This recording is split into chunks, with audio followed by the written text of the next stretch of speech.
सर्वांचं पुन्हा एकदा स्वागत आहे या नवीन सत्रात.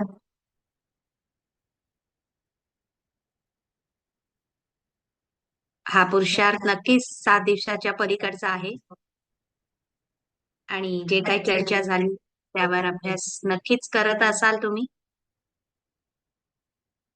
खोटी ओळख यावर एक व्हिडिओ पाहूया. अदृश्य पाहुणा कधीही भिकारी, पीडित किंवा गुलाम नाही. तो नेहमी सुरक्षित आहे प्रेम करण्यासाठी. जर आपल्याला असं वाटलं की आपल्याला क्षती पोचू शकते, इजा होऊ शकते, तेव्हाच आपण असुरक्षित फील करतो. ज्यामुळे आपल्याला स्ट्रेस येतो, राग येतो, दुःख होतो, नैराशा होते, ईर्ष्याही होते. या स्थूल जगात व्यक्ती, वस्तू, वैभव, पदावर आधारित खोट्या ओळखी बनवलेत आपण.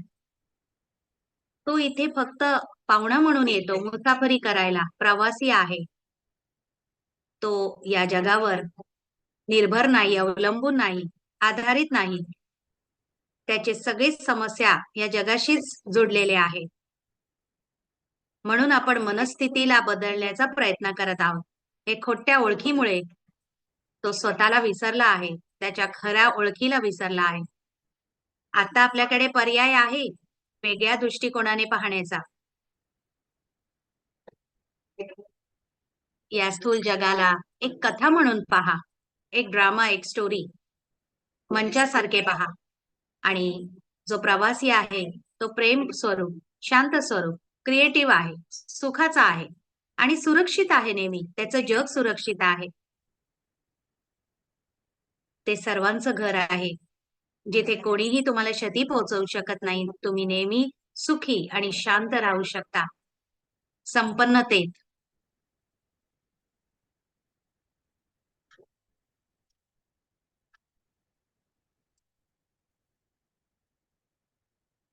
फारच वेगाने व्हिडिओ गेला, पण आपल्याला रिवाइज करायला संधी होती.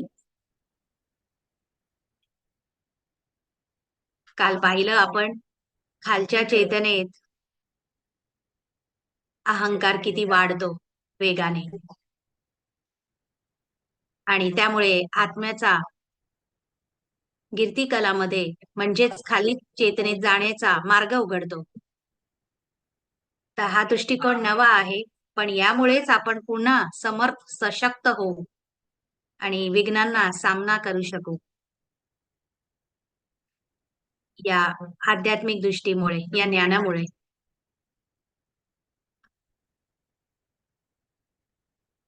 आपले विचारही ऐकायला आवडेल आम्हाला. प्रशांत भाईंचं आपण पुन्हा स्वागत करूया या सभेत. धन्यवाद. कसे आहात सगळे? स्वागत आहे आपल्या सर्वांचा.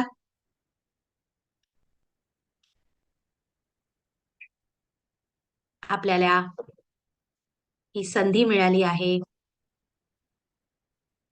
आपल्या स्वतःच्या जगाला पाहण्याचा. मोठ्या नकाशामध्ये जेव्हा आपण पारस शब्द वापरतो त्याचा अर्थ आहे मोठा चित्र पाहणे, पलीकडचं. आणि जे सूक्ष्म आहे ते फक्त पारस पाहू शकतो. पारस बुद्धी सगळं काही योग्य दिशेने आणि योग्य दृष्टीने पाहू शकतो. तो मर्यादित नाही, हदात नाही. आंधळे राहिलो तर आपण जणू कैदेत राहतो आणि त्या भ्रमात, त्या गोंधळात समस्यांचं समाधान शोधत असतो आपण. पण मोठा नकाशा असला तर स्पष्ट पाहू शकणार की आपण कुठे आहोत, कसे अडकलो.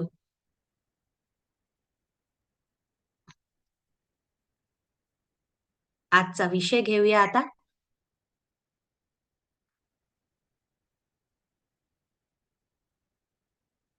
पण त्याच्या आधी काही क्षण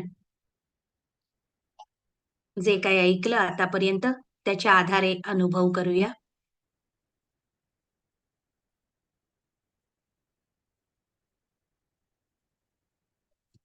आपण जेव्हा आध्यात्मिक दृष्टीचा वापर करतो, ज्याला पारस म्हणतो,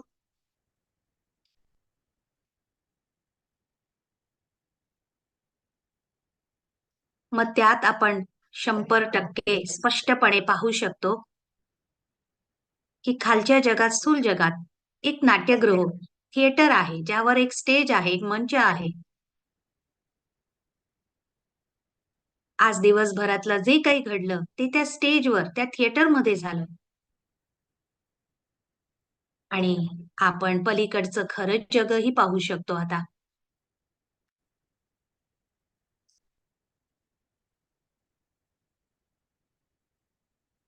आणि हे किती सुंदर बाब आहे, नाही का? जणू गिफ्ट मिळाली आपल्याला दोन्ही जग पाहण्यासाठी. प्रत्येक क्षण आता जीवनाचा गिफ्ट सारखे आहे. तिथेही गिफ्ट, इथेही गिफ्ट. कारण इथे एक परफॉर्मन्स चालू आहे. कलाकार येतात आणि परफॉर्मन्स चालतो. ज्यामुळे आपण सत्य स्वरूपाला पाहू शकतो, आपल्या आणि इतरांच्या.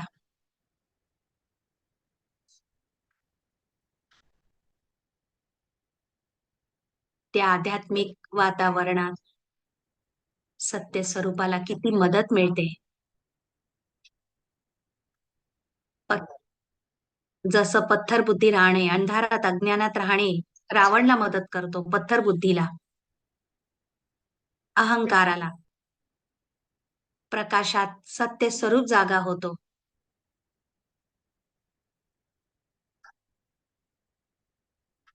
हा पाऊल फार महत्वाचा आहे. खरी आत्मिक जागृती होणे.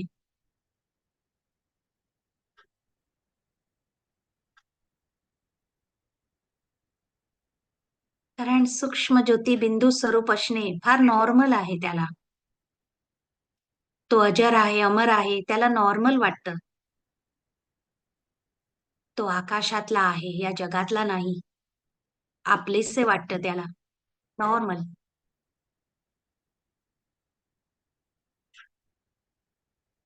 तो स्वातंत्र्य आहे हे त्याला फारच बरं वाटतं आणि नॉर्मल वाटतं. ही सभा पण कथेत चालू आहे, ही झूम मीटिंग. पण सत्य स्वरूप अदृश्य जो आहे, तो याहूनही स्वतंत्र आहे. प्रशांत भाई या सभेत, या कथेत बोलत आहे. पण जो खरा आहे, अदृश्य, तो अदृश्य साक्षीदार आहे या सर्व सभेचा.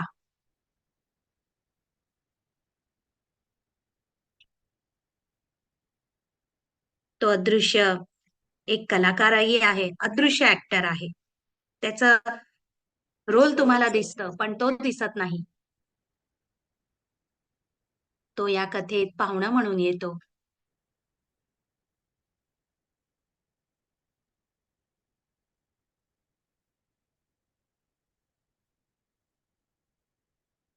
अदृश्य साक्षीदाराला माहित आहे, की तो किती किती भाग्यशाली आहे. त्याचं जग किती अद्भुत आहे. तो अमर, त्याचं जग अमर आणि शतीच्या पलीकडे आहे.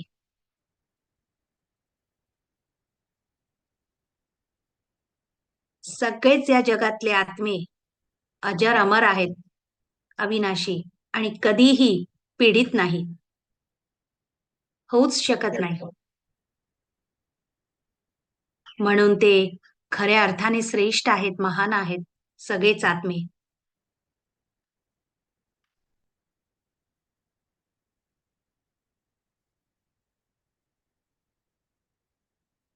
प्रत्येक क्षण जेव्हा आपण हा अनुभव करतो, आपण पारसचं पोषण करतो, अदृश्यचं पोषण करतो.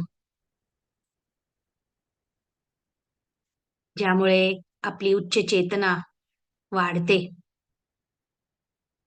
फुलते. धन्यवाद.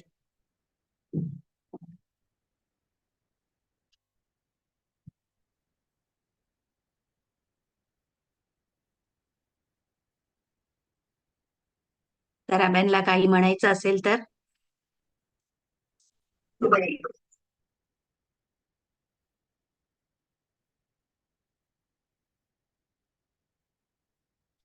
हे सगळं चालू आहे आणि अदृश्य हे समजून घेतोय, हे जाणणे फार महत्वाचे वाटते.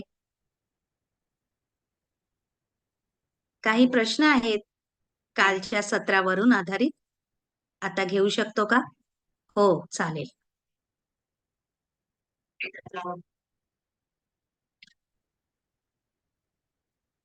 वेदनाच्या विषयावर काल समजावलं.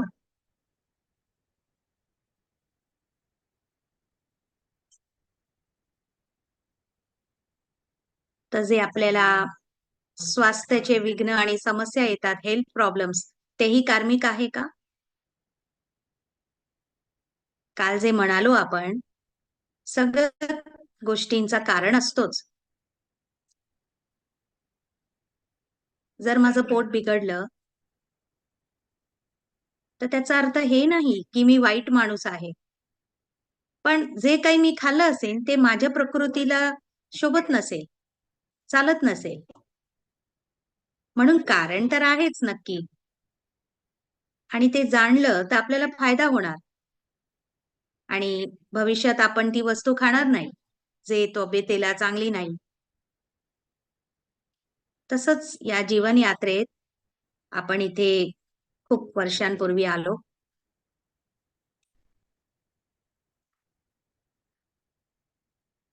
पुनर्जन्म घेत राहिलो इथे.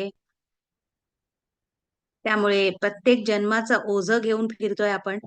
कितीतरी जन्मांचं काय काय जमा करून आणलंय. तर आता ते योग्य करण्याची वेळ आहे. कारण सगळेच श्रेष्ठ आहेत, महान आहेत आणि फरिश्ता स्वरूप आहेत. सगळेच सुंदर आहेत आतून. पण चुकीच्या मार्गाने गेल्यास आपल्याला त्रास होऊ शकतो. आणि इतकं खालच्या दर्जेला जाऊ शकतो, की आपल्याला कळणारही नाही याची सुरुवात कुठे आणि याला कसं थांबवावं. आणि सगळेच आज उलटे झाले आहेत परिस्थितींमध्ये. त्यामुळे सर्वांना स्वतःची स्थिती बदलावी लागेल, मनस्थिती आणि दृष्टिकोन. तर हेच चावी आहे, हेच सोल्युशन आहे, नाही का? आपण आपल्या मूळ स्थितीत यावं, उलट्यावरून सुलटे व्हावं.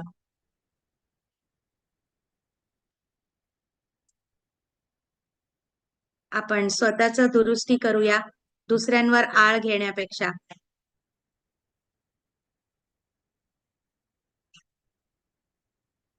स्वतःचं आत्मनिरीक्षण करून आतून कुठे चुकतंय त्याला या आध्यात्मिक दृष्टीने बदलण्याची आता विधी मिळालेली आहे आपल्याला. आणि सत्य सर्वांचा सुंदरच आहे, सगळेच सुंदर आहेत.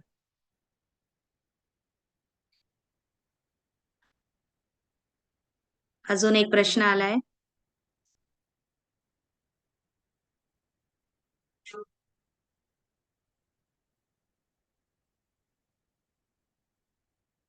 अदृश्य हा रोल करतोय की चूक त्याला रोल पर्सनॅलिटी मिळाली आहे तो करतोय? हो, प्रत्येक अदृश्य ऍक्टरला एक कॅरेक्टर मिळालेला आहे.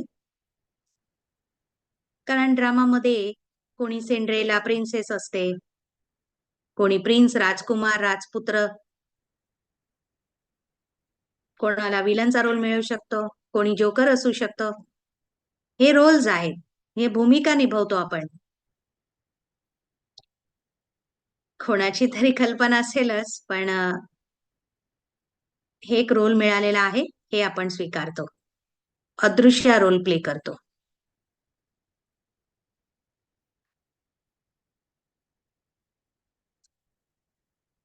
काल्पनिक शब्दाचा परिभाषा जरा वेगळी आहे. इथे काल्पनिक भूमिका म्हणता येतात, कारण कथा जगत आहे ना, ते खरं नसते, पण कथा चालू आहे. स्टोरी सारखे. हो. आता एक प्रश्न आला. लॉ ऑफ अट्रॅक्शन हल्ली गाजलंय. आपलं काय म्हणणं आहे यावर? आपण त्या दृष्टीने पाहत नाही. हा एक वेगळा विषय आहे नक्कीच. आणि त्याचे वेगळे कारण आहेत. काल आपण विनाश फोर्सेस पाहिले. समजा मला एक छानस पाळीव प्राणी हवाय,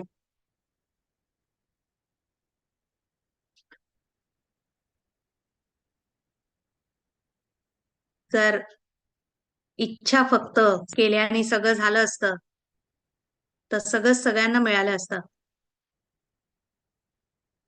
म्हणून तो सिद्धांत वेगळा आहे. आणि आपण पाहिलं, हा बॉक्स अप्रत्याशित आहे. या चौकोन मधलं कधी काही येऊ शकतं आणि काही अदृश्य होऊ शकतं. आजच्या विषयाची सुरुवात करूया आता. आजचा विषय आहे एका कथेच्या रूपात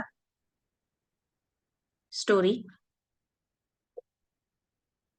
ही कथा आहे राम आणि सीता यांची. प्राचीन भारतातली कथा आहे. याला रिलिजन असे न पाहता एक स्वातंत्र्य स्टोरी सारखं पाहूया.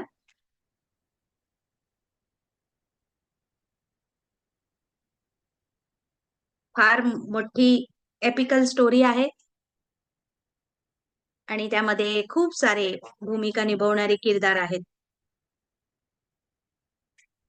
आपण या मागील आध्यात्मिक अर्थाला प्राधान्य देऊया.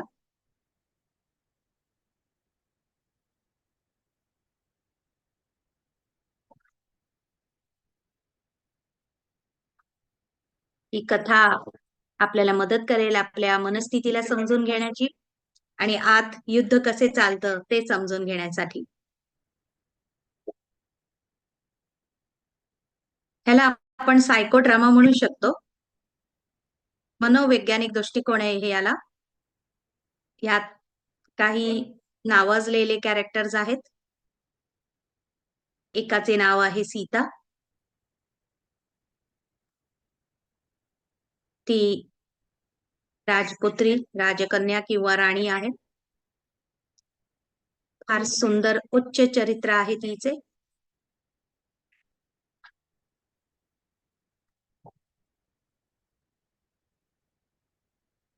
पण आपल्या कथेत सीता आपण आत्म्याला म्हणतोय, त्या अदृश्य प्रवासीला. सीताचा विवाह झाला आहे रामाशी.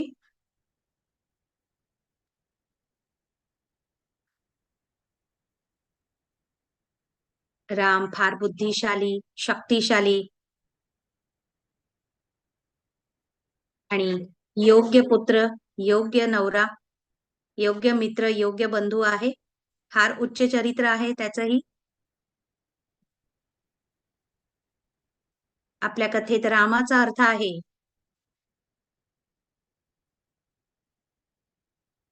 परमात्मा, गॉड.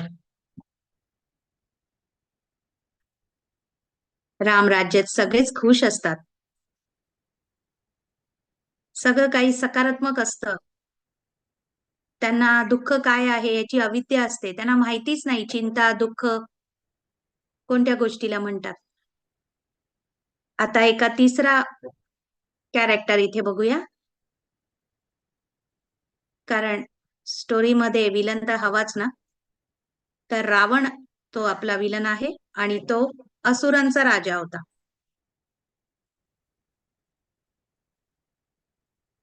तो सीतेचं अपहरण करतो कारण त्याला तिला दुःख द्यायचंय. तर असुर म्हणजे जे दुःख देतात आणि घेतात, म्हणून त्यांना असुर म्हटले जाते.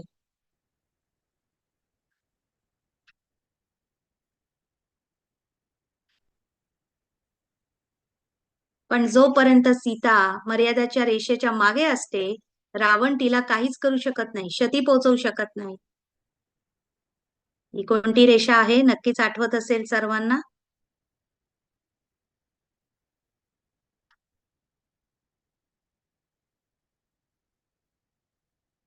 ही कोणती रेषा आहे ही लाईन?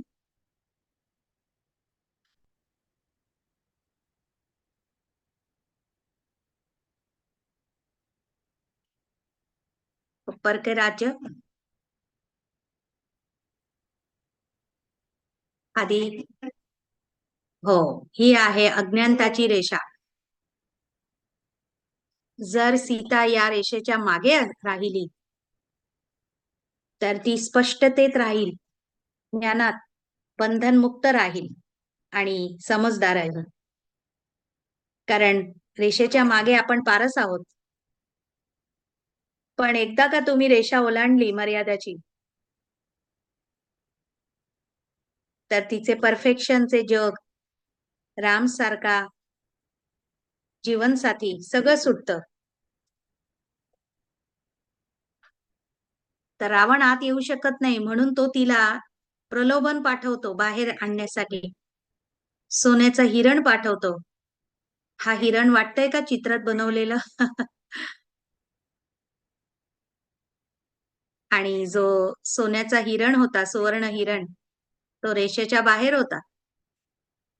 सीता त्याला रेषेच्या मागून पाहते आणि कौतुक करते, प्रशंसा करते. तोपर्यंत ती सेफ आहे. रावण आत येऊ शकत नाही म्हणून ती बाहेर येते. त्याच्या प्रलोभनात ती लोभ करते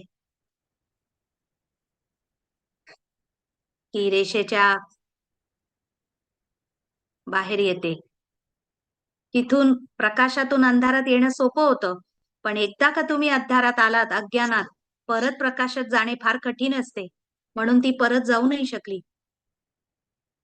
आणि अज्ञानतामुळे अज्ञानता वाढतच राहते. त्यामुळे सीता किडनॅप होते, अपहरण होतं तिचं. रावण तिला उचलून नेतो. कारण या हरिणीच्या स्वरूपातही असुरच आला होता. तो मायावी होता, वेश बदलून आलेला. आता सीता रामाच्या विरुद्ध रावणच्या छावणीत फसलीये. आणि राणी होती ती आता गुलाम झालीये. अदृश्यची बाब आहे थे. ती आता पीडित झाली, गुलाम झाली, मजबूर झाली. आणि कोणाची गुलाम आहे ती? रावणची. रावण एक असुर आहे आणि त्याची 10 डोकी दाखवली जातात. प्रत्येक डोक्याला फरमाईशी आहेत आणि वेगवेगळ्या गोष्टी हवेत जिवंत राहण्यासाठी, पोषणसाठी.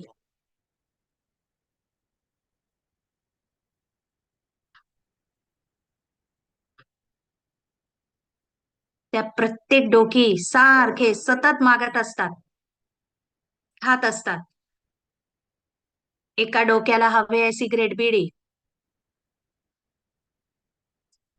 तर तो सिगरेट मागतो आणि गुलाम पळत जाते त्याच्यासाठी सिगरेटची सोय करायला.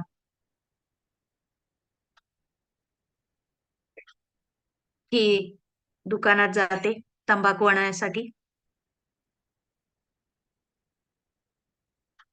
कारण तिला फार घाई आहे. रावणच्या डोक्याला पुरवणं फार आवश्यक आहे, नाहीतर तो कोल्हाल करेल.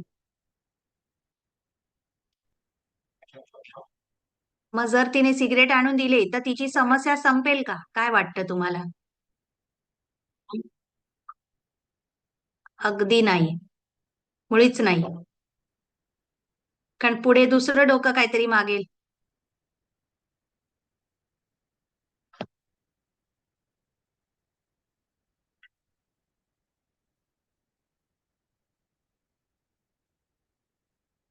कोणीतरी लिहिलंय आता सिगरेट नंतर तो बियरही मागू शकतो. कारण त्याच्या गरजा, त्याच्या इच्छा वाढत राहतील.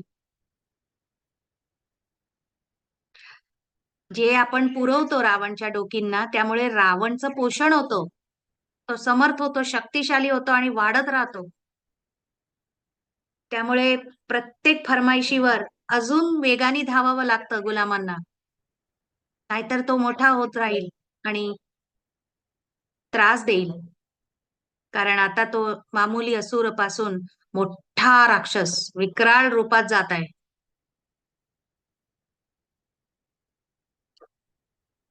तुम्ही वाघाचे, सिंहाचे पिल्लू पाहिले असेल. किती गोंडस वाटतं नाही का ते? निरागस, गोड. पण आपण हे विसरू नये मोठं झाल्यावर ते वाघच बनणार, सिंह बनणार नाही का? विक्राळ असं. त्याचे दात नख वाढतील आणि तो तुम्हाला खायला येईल. काही परिस्थिती जेव्हा लहान असतात तेव्हा आपल्याला फारशे सिरियस वाटत नाही, गोंडस वाटतात.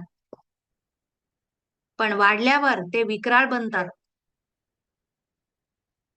इथे आपण वाघाची वार्ता नाही करत आहोत. आपण उदाहरण दिले. खरं तर आपला सामना असुराशी होतोय. असुर किती त्रास देऊ शकतो हे आपण पाहिलंय.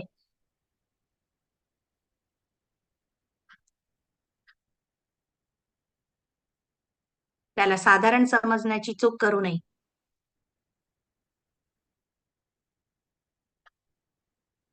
आपण प्रत्येकाने समजून घ्यावे. कधी कधी आपण म्हणतो ना, मला काही याचं व्यसन नाहीये, फक्त आवडतं मला. तर ते छोटं रावण आहे तुमच्यातलं, पण तो मोठा व्हायला वेळ लावणार नाही. मोठा झाल्यावर तो फक्त पीडा, उत्पीडन, उद्विग्नताच देईल. फार फार दुःख देईल, वेदना देईल. रावण दुःख देतो आपल्याला.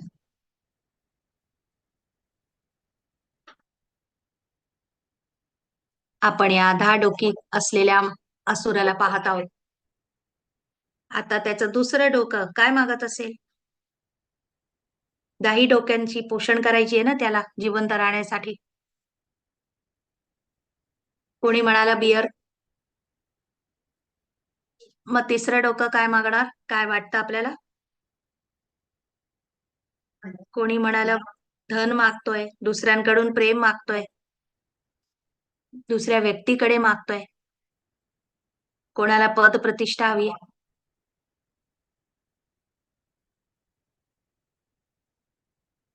काम महाशत्रू, काम विकार.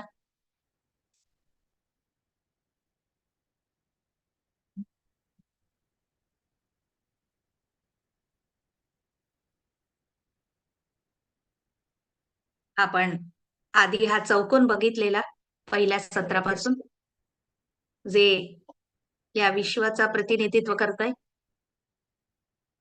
रावणचे 10चे 10 डोकी या चौकोनात अडकलेले आहेत.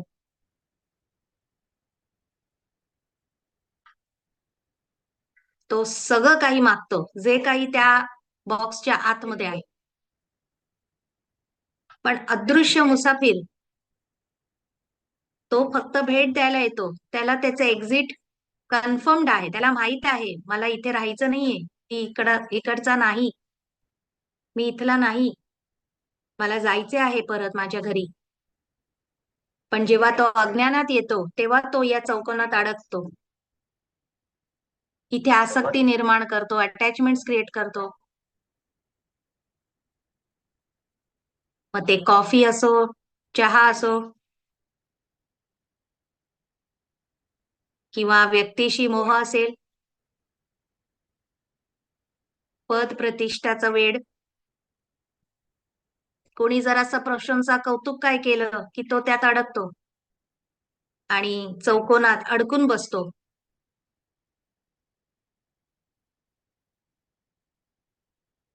रावण या सर्व फसलेल्या आत्म्यांचा सहारा घेतो मोठा होण्यासाठी.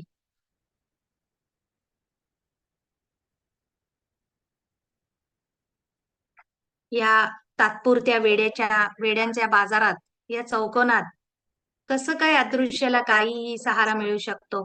इथे रावणचं राज्य आहे या चौकोनात.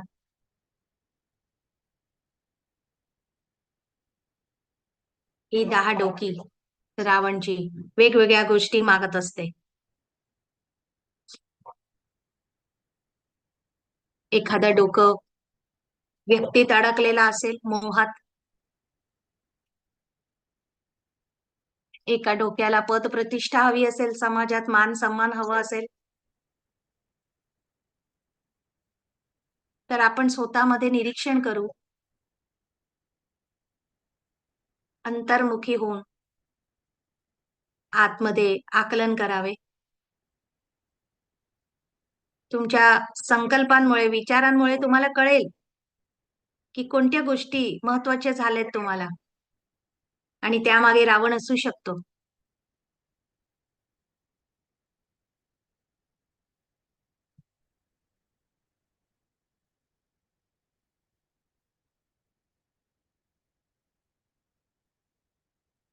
इथे सीता गुलाम बनली आहे आणि ती दुखी आहे, फार निराश आहे.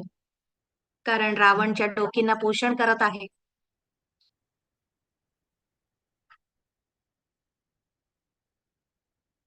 राम म्हणतात, हो सीते, तू फसली आहेस. मी तुला वाचवायला आलोय. पूर्ण मुक्ती द्यायला. संपूर्ण रीती. कारण तू फार त्रासात आहेस. तू या असुराच्या चंगुलमध्ये आहेस. आणि तो प्रतिक्षण मोठा होत जातोय. मी तुला मुक्ती देऊ शकतो. पण एक अट आहे. रामाचे फार प्रेम आहे सीतेवर. मनापासून.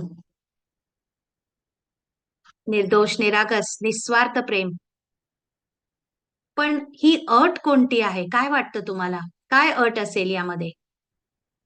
जेणेकरून राम सीतेला मुक्त करू शकेल.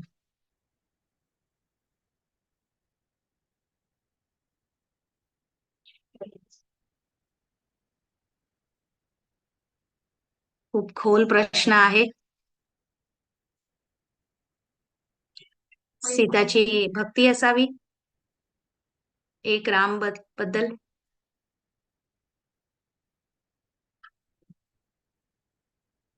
एका मनाने.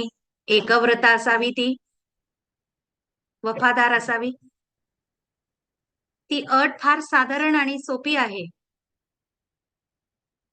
रामाला काहीच नकोय सीतेकडून. पण अट आहे की सीतेला मुक्त व्हायचं आहे की नाही. आपल्याला काय वाटतं? आपल्याला मुक्त व्हायचंय या चौकोनातून की नाही? कारण तिला फ्री व्हायचं असेल तर राम तिला मुक्ती देऊ शकतात. पण तिची इच्छाच नसेल तर.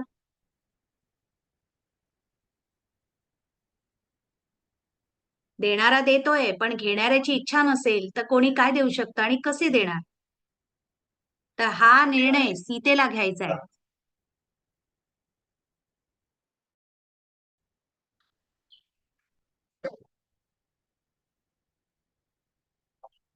जसा सर्जन सर्जरी करायला इच्छा दाखवतो, पण ज्याला व्हायचंय बरं त्याने त्याने निर्णय घ्यावा. रामही विचारतात, मी तुला रावण मुक्त बनवू शकतो. तू एक पाऊल घे, तर मी हजारो पावलांनी येईन पुढे. मी पूर्ण मदत करीन. हा माझा शब्द देतो मी. राम वचनबद्ध आहेत. पण निर्णय सीतेला घ्यायचा आहे. मग हे सोपं आहे का? या पूर्ण भौतिक जगापासून मुक्त असणे. एकही बंधन नसणे येथे. रावणचा एकही वेडेपणा आपल्यात नसणे. हे सोपं आहे का?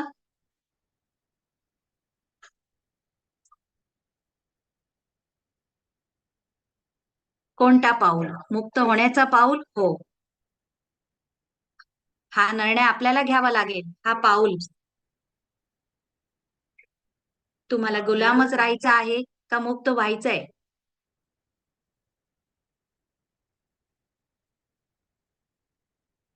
आता आपल्याकडे पर्याय आहे की तुम्ही रामाची राणी बनू इच्छिता का रावणची गुलाम राहू इच्छिता. हे आपल्याला ठरवायचंय. तर हे सोपं आहे का निर्णय?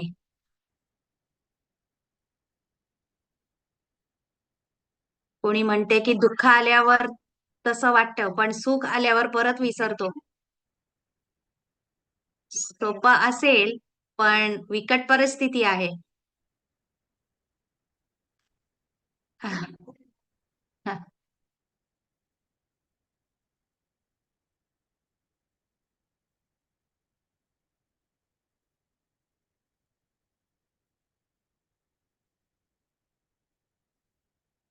आपण स्वतःमधला सायकोड्रामा बद्दल बोलतोय. आपल्या जीवन यात्रेबद्दल. हे प्रत्येकाची यात्रा वेगळी आहे.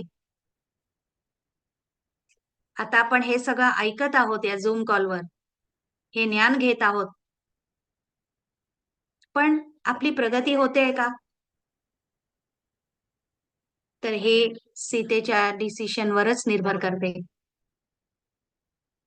आता निर्णय अजून कठीण होतो. कारण रावणचाही एक मित्र या चौकोनात आहे आणि त्या फ्रेंडचं नाव आहे माया.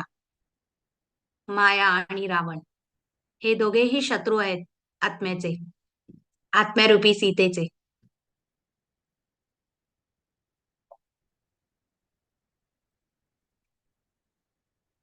माया अर्थात विकारी हुशारीपणा.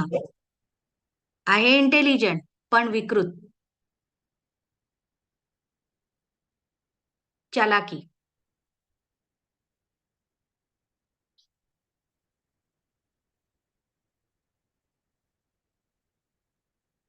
माया रावणच्या सेनेतला सेनापती आहे आणि रावण मायाला सांगतो, आदेश देतो, की काहीही झालं तरी सीताला मुक्त होण्याचा निर्णय घेऊन देऊ नकोस.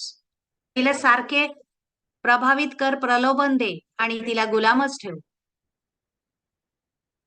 इथे सीता अर्थात आपण अदृश्य आत्म्याबद्दल बोलतोय. तर माया चालाकी करते आणि रावण असुरापेक्षा जरा मायाळू बनून, दयाळू बनून सीताचे मैत्रीण व्हायला पाहते किंवा मित्र व्हायला. जेव्हा कधी सीता हा निर्णय घेते की मला मुक्त व्हायचंय, रामाकडे जायचंय, तर माया तिला पटकन उलट उत्तर देते, बुद्धीला भटकवते, भ्रमित करते.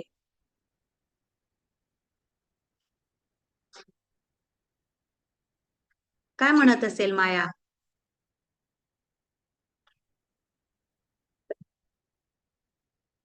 व्यक्तीच्या रूपातही येऊ शकते का माया? हो.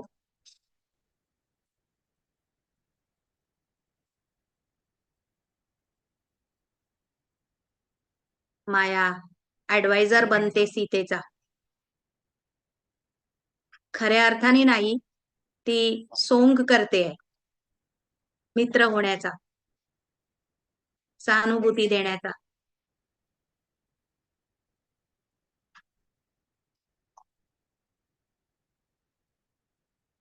समजा सीता म्हणते, आता मी रावणला सिगरेट देणार नाही. चांगला निर्णय आहे नाही का? पण माया काय म्हणेल? अरे, आता 4 दिवस राहिलेत महिना संपायला. एक काम कर, नवीन महिना येऊन दे आणि 1 तारीख पासून तू चालू कर. आज नको, आत्ता नको. एवढी काय घाई आहे? ह्याचे उलट परिणाम होऊ शकतात तुझ्या स्वास्थ्यावर. तर नंतर कर, लेटर, नंतर कर. कधीतरी माया म्हणेल, फार कठीण आहे हे, तुला नाही जमणार, तुला त्रास होईल, नको करूस. हे कोणीच करू शकले नाही आतापर्यंत. तर तू तुझा वेळ वाया घालवतेस. मायाची खूप अरुंद बुद्धी नाहीये. रुंद बुद्धी आहे, नॅरो माइंडेड. ती सीताला सारखं म्हणेल, तू शक्तिहीन आहेस, तुला नाही जमणार, तू अशक्त आहेस, कठीण आहे तुझ्यासाठी. असे नैराश्यजनक शब्द बोलते माया. आणि लगेच सीता म्हणते, हो हो धन्यवाद, चांगलं केलं, मला सांगितलंस. कधी कधी माया म्हणेल, ही प्रक्रिया फार कठीण आहे आणि तू चुकीच्या मार्गाने चालली आहेस सीता. या गोष्टी करायला वेळ लागतात, हळूहळू पाय घे, छोट्या छोट्या पावलांनी पुढे जा, असं म्हणेल. खूपशे वकील मायासाठी काम करतात. त्यातला पहिला आहे बहाणे देणे. प्रत्येक परिस्थितीत मायाकडे बहाणे आहेत. अर्थात मायाचे वकील काम करतायत. हे सर्व आपण आतल्या दृष्टिकोनाने पाहावं. तुम्ही काहीही करत असाल, चांगलंही, जर माया असेल तर बहाणे येणार.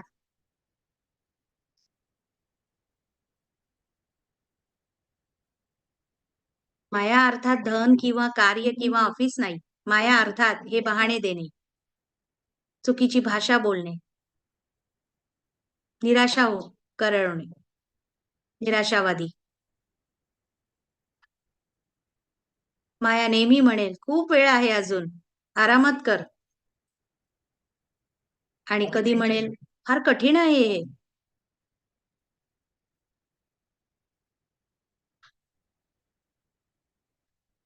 आणि जी कठीणता नसेल, तेही ती तुम्हाला दाखवून देईल. बरेचदा ती तुमच्यात संशय निर्माण करते. उदाहरणार्थ, तुम्ही म्हणता, "आत्मिक जागृती फार कठीण आहे."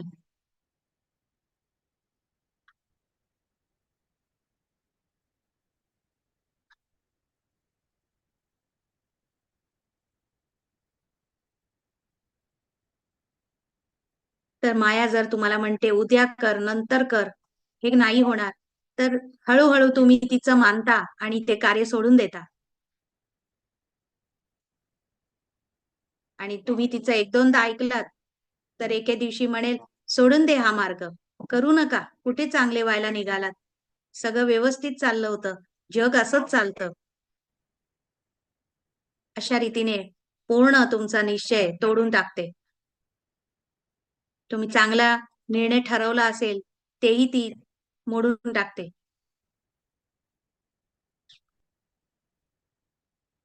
काय वाटतं शहरांमध्ये मायाचं रूप काय आहे? तुमच्या शहरात कोणतं रूप आहे मायाचं? काही उदाहरणं द्या.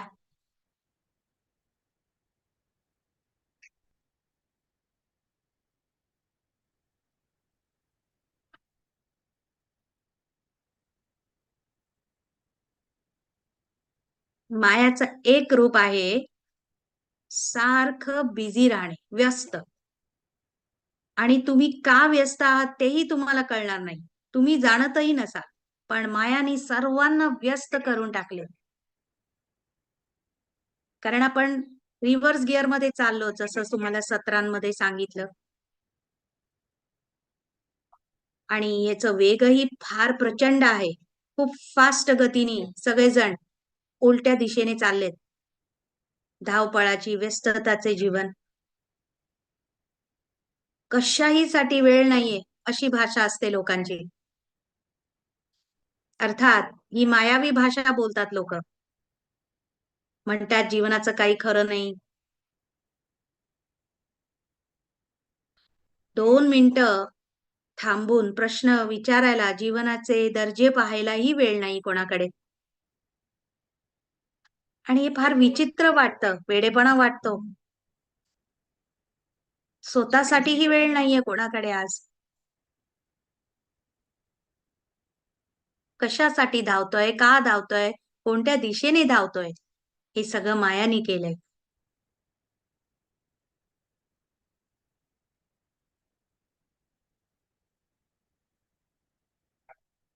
जेव्हा आपण इंग्रजीतला इफ एंड बट म्हणतो, किंतु, परंतु, हे सगळे मायावी भाषांचे चिन्ह आहेत.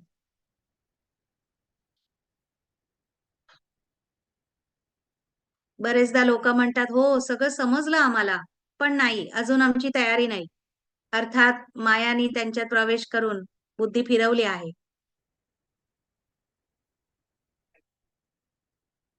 कारण खेळच संपला तिथे. कशी मुक्त होणार सीता?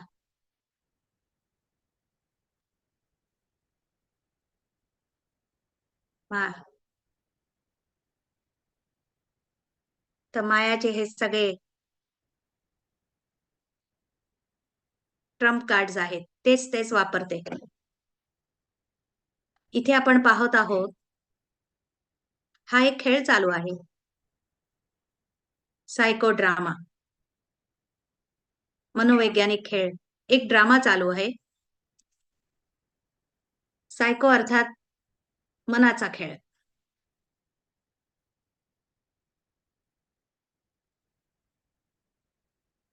या गेममध्ये 2 टीम्स आहेत. एका बाजूला राम आणि सीता आहेत आणि समोर आहे रावण आणि मायाची टीम. प्रत्येक खेळात जिंकणारे आणि हारणारे असतातच.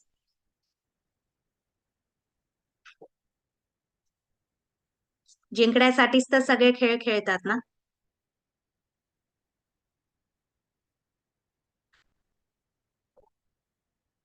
प्रत्येक खेळात बक्षिस, पारितोषिक आणि दंडही असतात, पेनल्टीज.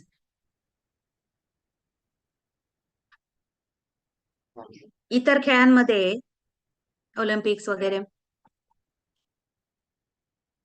एखादं छोटस मेडल देतात विजेत्याला, आणि पेनल्टी म्हणजे रेड कार्ड, येलो कार्ड असं काहीतरी देतात, तेवढंच.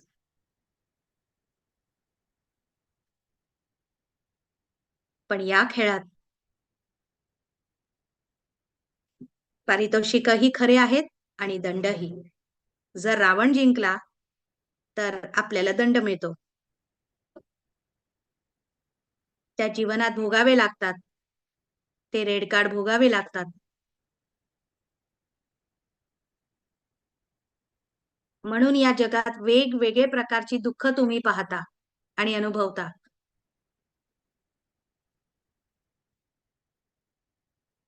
याचं कारण आहे ना, म्हणून तर विनाश फोर्सेस येतात. किती मायुषी नैराशा आहे जगात आज, कारण रावण मोठा होत चाललाय.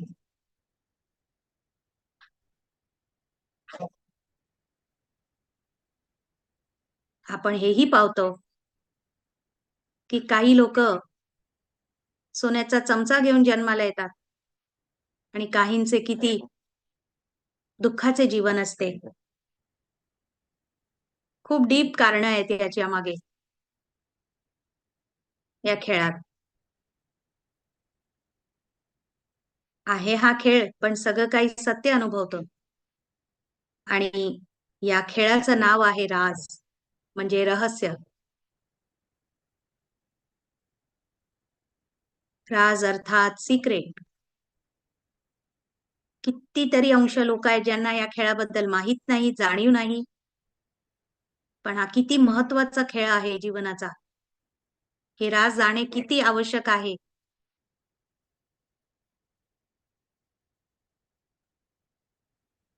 ह्याच्यावर एक आर्टिकलही लिहिलं जाऊ शकतं ना. हा खेळ प्रत्येकाच्या जीवनाला प्रभावित करत आहे, याबद्दल जाणणे किती किती आवश्यक आहे आजच्या काळात.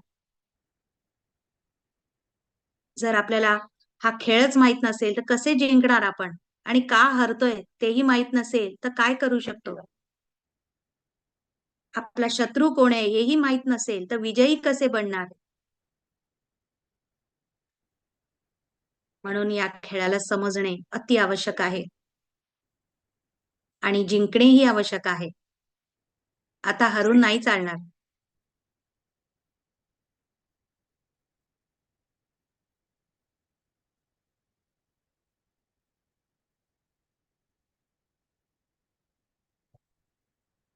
आपण या खेळाला बायपास नाही करू शकत.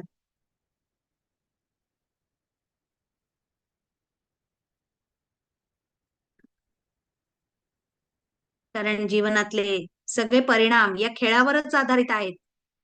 या खेळाला इग्नोर नाही करू शकत, बायपास करू शकत नाही, सोडूही शकत नाही मध्ये. अजून एका खेळाला बॉक्सिंग असं म्हणतात,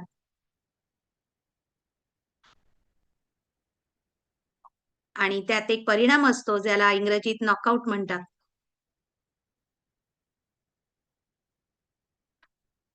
प्रत्येक खेळात जिंकणारे हरणारे असतात किंवा मॅच ड्रॉ होतो. पण बॉक्सिंग मध्ये समोरचा बेशुद्ध पडतो जेव्हा त्याला नॉकआउट करतात, चेहऱ्यावर पंच मारतात, मुका.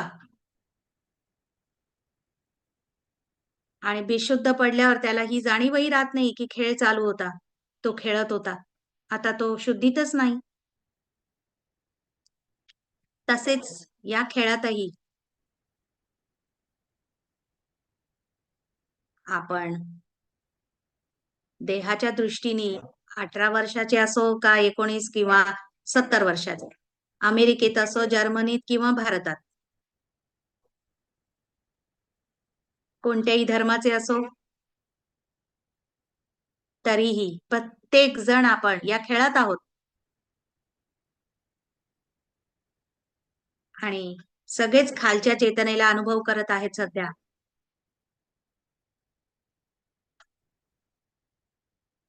आणि सगळ्यांना रावण आणि मायाचा अनुभव घ्यावाच लागतो आणि घेत आहेत. हे राज आहे या खेळाचा.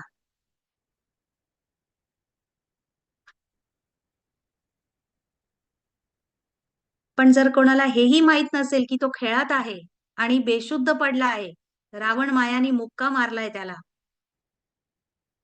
तर त्याचा बचाव कसं होणार? तुम्हाला वाटेल सगळं व्यवस्थित सुरळीने चालू आहे, आमच्या शहरात सगळं व्यवस्थित आहे. अर्थात लोकांना काहीच माहित नाही आणि ते शुद्धीतही नाही. बेशुद्ध फिरून बनून फिरतायत सगळे.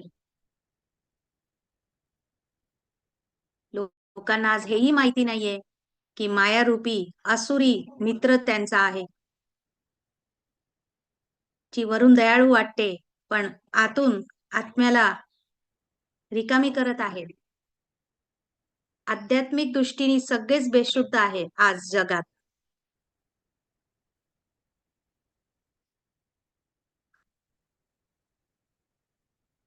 जी सीता राणी होती, महाराणी होती, रामाच्या लेवलची होती, आज बघा ती कुठे आहे, काय झालंय तिला. कितीतरी स्तरावर रावण तिला खाली आणले. राम आणि सीता एकमेकांसाठी होते योग्य. आणि आज सीता कुठे आहे, काय वाटतं तुम्हाला? काय फरक पडला आहे?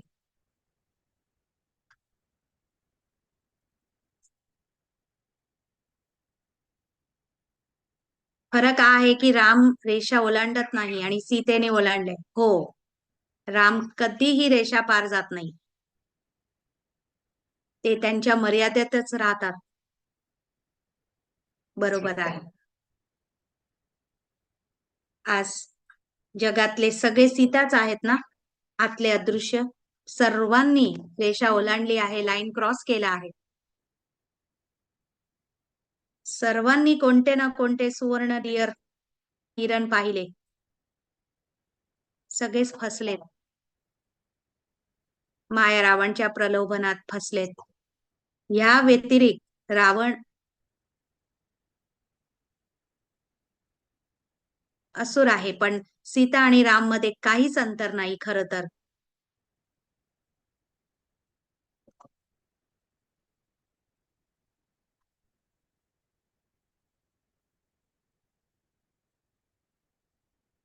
राम सर्व शक्तिमान आहेत.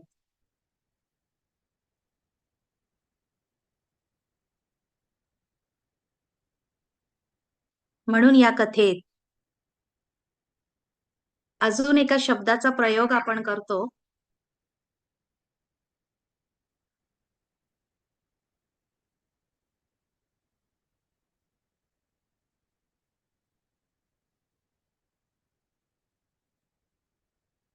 या शब्दाचा नाव आहे संजीवनी.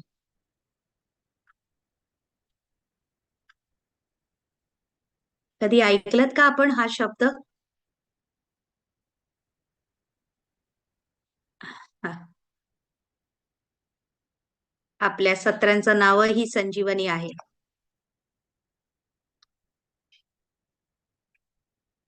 शास्त्रांमध्ये ह्याचं वर्णन आहे की ही एक जडीबुटी होती संजीवनी, जेणेकरून मृत व्यक्तीला पुन्हा जीवनदान देऊ शकत होतो किंवा बेशुद्धाला शुद्धीत आणू शकत होतो. हनुमानांनी ती हिमालयाच्या डोंगरातून आणली होती. चेतनेत आणण्यासाठी, शुद्धीत आणण्यासाठीचा वापर होतो.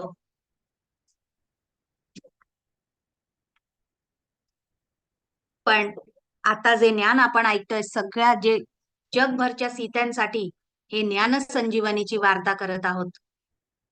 खरं ज्ञान ऐकून ते शुद्धीत येतील. हे कुठे डीमार्टला दुकानात मिळेल का? मॉलमध्ये?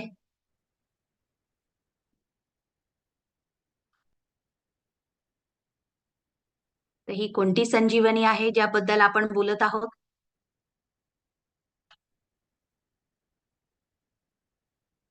खरी संजीवनी कोणती? खरंच डोंगरांमधून आणावी का? कोणी म्हटलंय ज्ञान, जे तुम्हाला पुन्हा जीवित करू शकतं, जागृती आणू शकते. हो, पण आध्यात्मिक ज्ञानही आज कितपत विस्तारत आहे. प्रत्येक धर्माचं ज्ञान, प्रत्येकाकडे किती किती ज्ञान आहे. परमात्मा बद्दलचं केवढं ज्ञान, आणि कितीतरी बुकं लिहिली जातात, पुस्तकं पब्लिश होतात. ज्ञानाची कमी नाहीये आपल्या आजूबाजू, अवतीभोवती. पण फक्त ज्ञानाने शुद्धीत येऊ शकू का आपण? की सगळं काही संजीवनी आहे, प्रत्येक ज्ञान?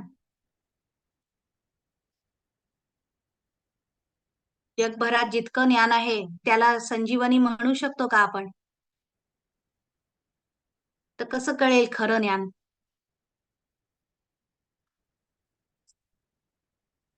जे मनाला योग्य वाटतं असं कोणीतरी, जे तुम्हाला जागृत ठेवतं असं म्हणतायत. ज्ञान जे आत्म्याला मुक्त करतं. हो, नक्कीच. जसं आधी म्हटलं, एखादा जर बेशुद्ध असेल तर त्याला कोणत्याही नॉलेजनी काहीच फायदा नाही होणार.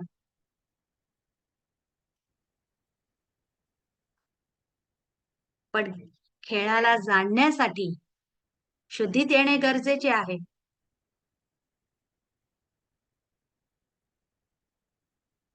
खेळ चालू आहे, राम कोण आहे, रावण कोण आहे, हे जाणणं किती गरजेचं आहे. तुम्ही जर शत्रूला ओळखले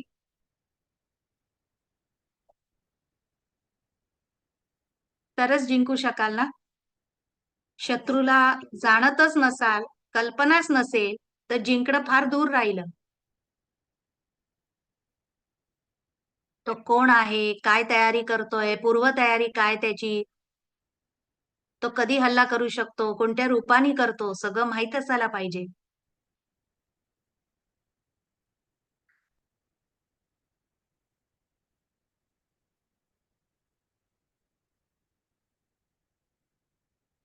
आणि तुम्हाला तुमचा मित्र कोण आहे, परम मित्र, तेही कळतं ह्यामध्ये.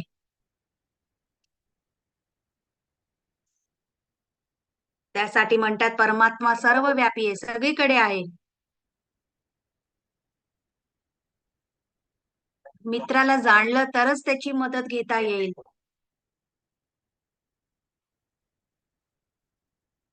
ज्यामुळे तुम्ही शत्रूवर मात करता आणि विजयी होता. तो फ्रेंड तुमची मदत करतो, परम मित्र, निस्वार्थपणे.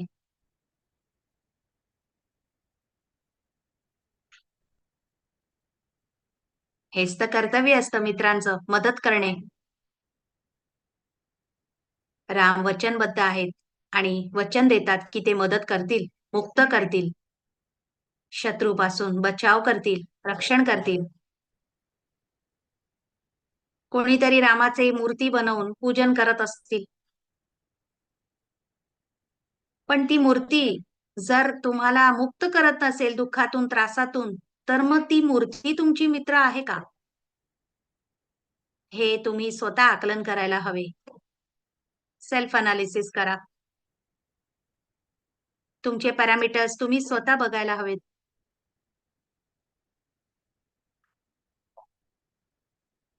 जर तुमची मदत होत असेल, दृष्टी परिवर्तन होत असेल, जीवनात शक्ती येत असेल, मग संजीवनी उपयोगी आहे.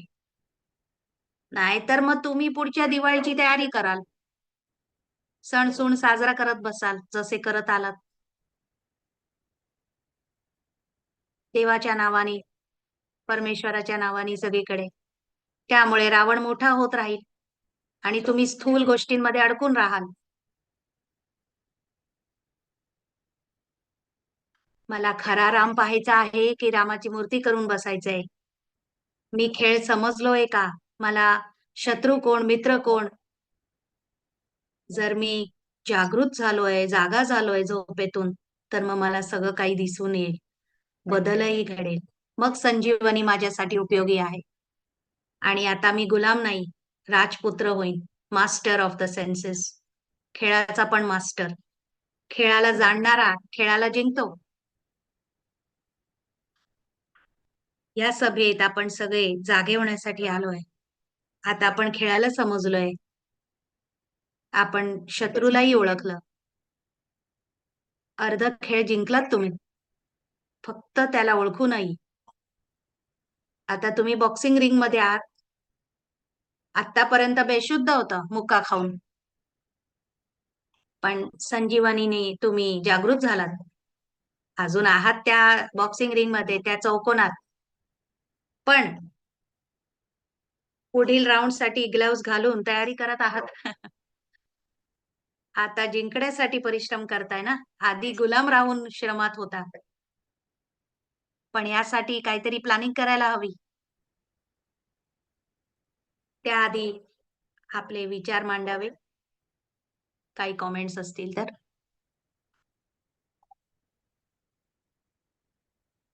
बरेचसे कॉमेंट्स आलेत.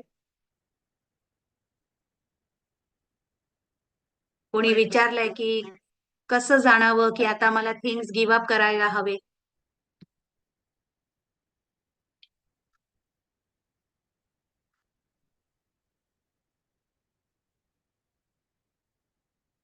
किंवा इतरांची मदत करणे, पण त्यात रावण नसावं, हे कसं करावं.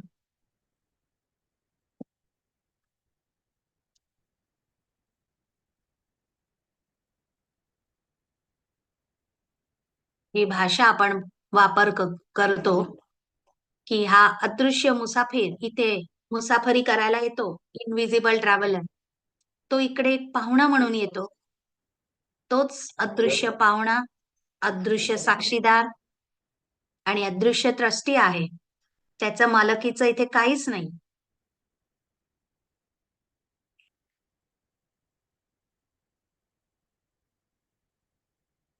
तुम्ही समजता ना ट्रस्टी म्हणजे काय. त्याला काही नको असतं. तो फक्त जिम्मेवारी निभवतो.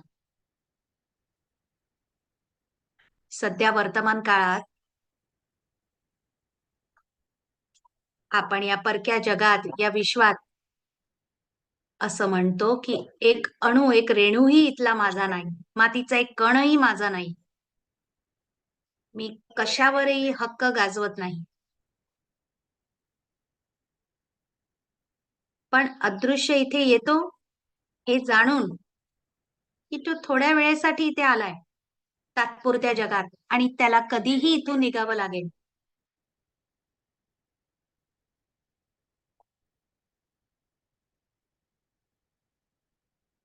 या जागृतीने तुम्ही परत त्या कर्मक्षेत्रात जा, त्या स्थूल जगात. कर्म करा, पण आनंदाने, सुखाने, की इथलं माझं काहीच नाही, मला काही नकोय, मी फक्त कर्तव्य करतोय. आणि तो आनंद आतून बाळगून ठेवा की मी या जगाचा नाही, मला कधीही जावं लागेल. आणि जेव्हाही जावं लागेल, मी आनंदाने परत जाईन माझ्या घरात, माझ्या जगात.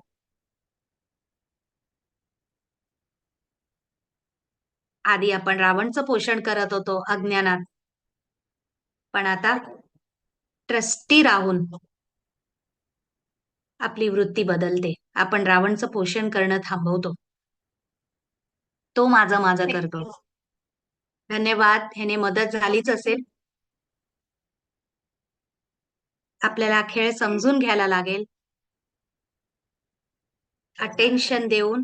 त्यामुळे टेन्शन ठेवू नये. योग्य वृत्तीने खेळ जिंकता येईल.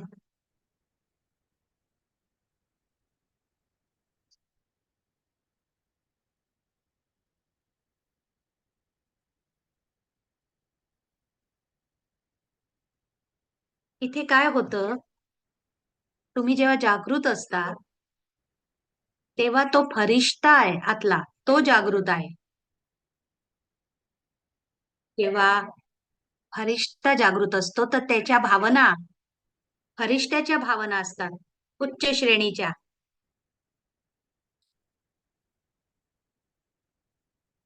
तुम्हाला कदाचित वाटत असेल जागृत राहून माझी मेहनत वाढते, त्यापेक्षा मी बेशुद्धच बरा. पण ती बेशुद्धीची स्थिती आहे. पण इथे आपण आपला पूर्ण दृष्टिकोन 180 डिग्री काय 360 डिग्री बदलतोय, फिरवतोय. पूर्ण उलटे झालेलो, पूर्ण फिरतोय. सुरुवातीला कठीण वाटतं, पण ते उच्च जागृतीची स्थिती. घाबरलेल्या अहंकाराच्या दृष्टिकोनातून बाहेर येऊन आपण अजर अमर या स्थितीत जातो. सत्ता सेफ, नेहमी सुरक्षित.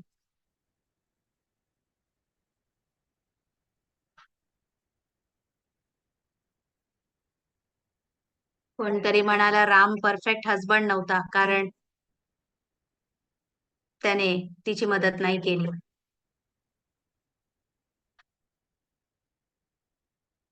हो, जगातल्या स्टोरीत तर तसंच दाखवलं आहे.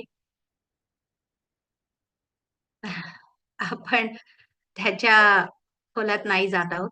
आपण फक्त सारमध्ये आध्यात्मिक अर्थाला समजून घेतोय. कथेत तर कोणी काही लिहिलं असेल.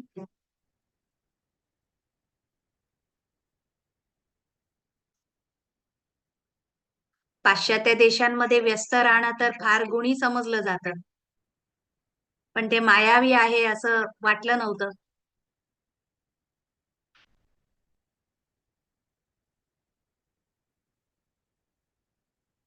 आणि असं लोकांना वाटायचं की दुःखी राहणे तर फार साहजिकच आहे, स्वाभाविक गोष्ट आहे. माहिती नव्हतं. आता एक प्रश्न मी विचारतो, की सीता जागृत झाली आहे, पण अजून खेळत आहे आणि पुढल्या राउंडसाठी तयारी करत आहे. रावणही सज्ज झालाय. आधी तिने मुक्का खाऊन बेशुद्ध झालेली, आता शुद्धीत आली आहे. संजीवनीनी तिला शुद्धीत तर आणली आहे. तर तुम्हाला काय वाटतं, आता ती जिंकू शकते का? जर रावणला ती बेशुद्ध करेल, तर ती जिंकू शकते का? ती जागृत आहे, तर ती विजयी बनू शकते का या खेळात? आतापर्यंत तिने फार वाईट हार बघितलेली. जर ती जिंकू शकत असेल असं तुम्हाला वाटतं, तर विधी काय आहे? कसं काय शक्य होईल हे?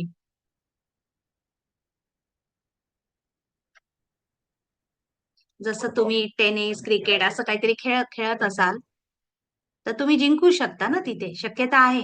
मग त्यासाठी काय लागतं आपल्याला? कोणताही खेळ जिंकण्यासाठी काय हवं असतं?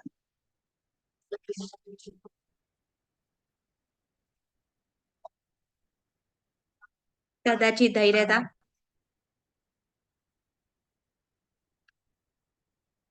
पण आता पुन्हा विचार करा. कोणताही खेळ जिंकण्यासाठी काय आवश्यक असतं?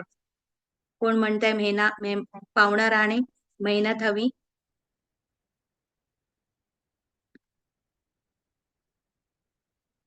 जागृती असावी, रामाची स्मृती, अदृश्य एक प्रवासी आहे ते लक्षात असावं. या परिस्थितीत दोन गोष्टींची आवश्यकता आहे. एक, एक सीताला स्वतःची शक्ती कितपत आहे याची जाणीव असावी. कारण आतापर्यंत तिने स्वतःला अविकसित आणि निर्बळच पाहिलं, आणि तिला शत्रूची निर्बळता काय आहे तेही माहीत असावं. कोणतेही युद्ध जिंकण्यासाठी तुम्हाला तुमची शक्ती, सामर्थ्य आणि शत्रूची कमजोरी माहीत असायला पाहिजे, नाही का? त्याची दुखती नब्ज कोणती, तरच तुम्ही तशी प्लॅनिंग करून मात करू शकता. क्रिकेटमध्येही ते समोरच्या टीमची दुर्बलता, निर्बलता आणि शक्ती समजून घेतात. म्हणून जसा बॅट्समॅन असेल त्याप्रमाणे त्यांच्या टीम मधला बॉलर पाठवतात. तर आपली शक्ती कोणती आहे आणि रावणची निर्बलता कोणती ही माहित असावं आपल्याला. हे नसेल माहित तर जिंकू नाही शकत सीता. मग ते जुनं ज्ञानच वापरणार आणि आधी सारखंच जीवन होईल. पण आता स्पष्ट ज्ञान मिळाल्यामुळे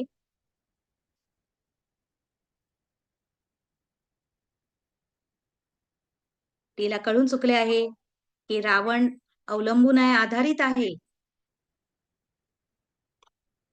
आणि सीताला गुलाम बनवून तो सगळं मिळवत होता. तर सीताने जर त्याला पोषण करणे थांबवले,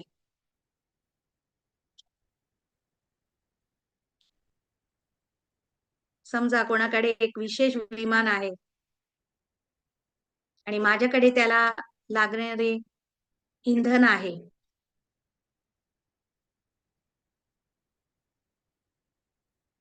तर इथे रावणची 10 डोकी आहेत आणि त्याला जे इंधन हवंय, भोजन हवंय, तर सीता 100% इन्चार्ज आहे त्याला ते द्यायला, त्याच्या गरजा पुरवायला. पण तिने जर रावणचा पुरवठा थांबवला प्रत्येक प्रकारचा, प्रत्येक स्तरावर, तर तो अशक्त होईल. हो, असं होऊ शकतं की रावण नाकाने धूर काढेल, कानाने आग काढेल, राग करेल, द्वेष करेल, हंगामा करेल, तमाशे करेल. पण तिने हादरून जाऊ नये यातून, कारण ती अजर अमर आहे. तो तिचं काहीच वाकडं करू शकत नाही. कोणीही सीतेला इजा पोचवूच शकत नाही. ती अजर अमर आहे, अविनाशी आहे, अदृश्य आहे.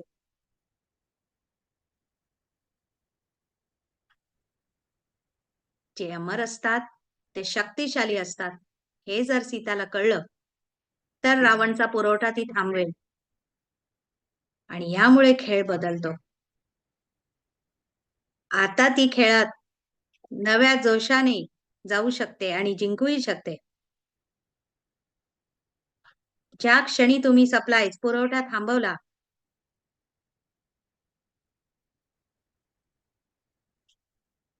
तर हे आपल्यावरही लागू होतं. तुम्ही 3 दिवस काहीतरी हे करून बघा.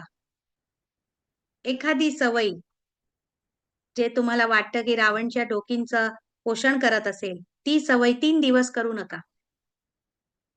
कोमेजून जाईल तो. मरणार नाही, पण थोडा तरी अशक्त होईल. जर रावणला पूर्णपणे काढायचा असेल जीवनातून, तर त्याचे पुरवठे आपल्याला कुठेतरी थांबवावे लागणार. त्याला संकल्प देऊ नका. कर्म तसे करून त्याला पोषण करू नका. त्याचा विचारही करू नका.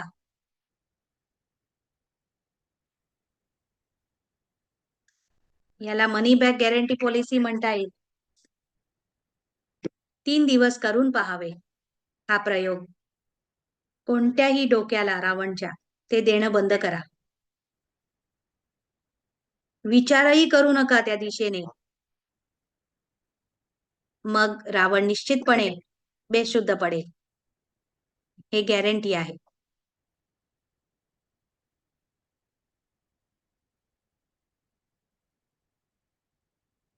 हा, पण जर तो परत आला तर तुम्ही ते मनी बॅक साठी विनंती करू शकता. हा, छान आहे. प्रयोग करण्यासारखं आहे हे.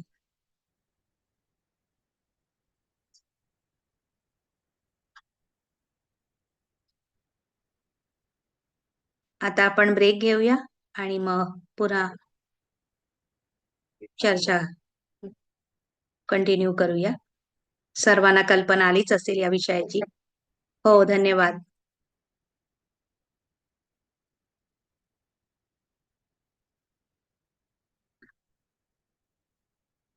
आता डिस्कशन करण्यासाठी रूम्स मध्ये जाऊया.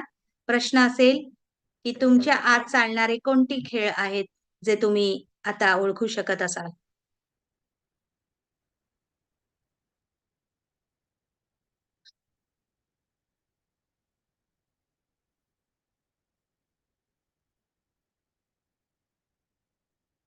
आणि विनंती आहे की सर्वांना बोलायला संधी द्या. काही जण कॅमेरेत येत नाहीत, पण सर्वांना संधी मिळावी.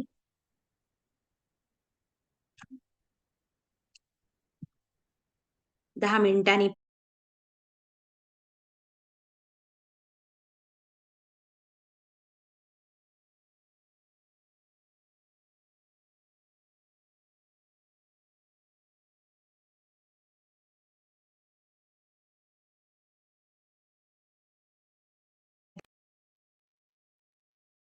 पुन्हा स्वागत आहे आपल्या सर्वांचा.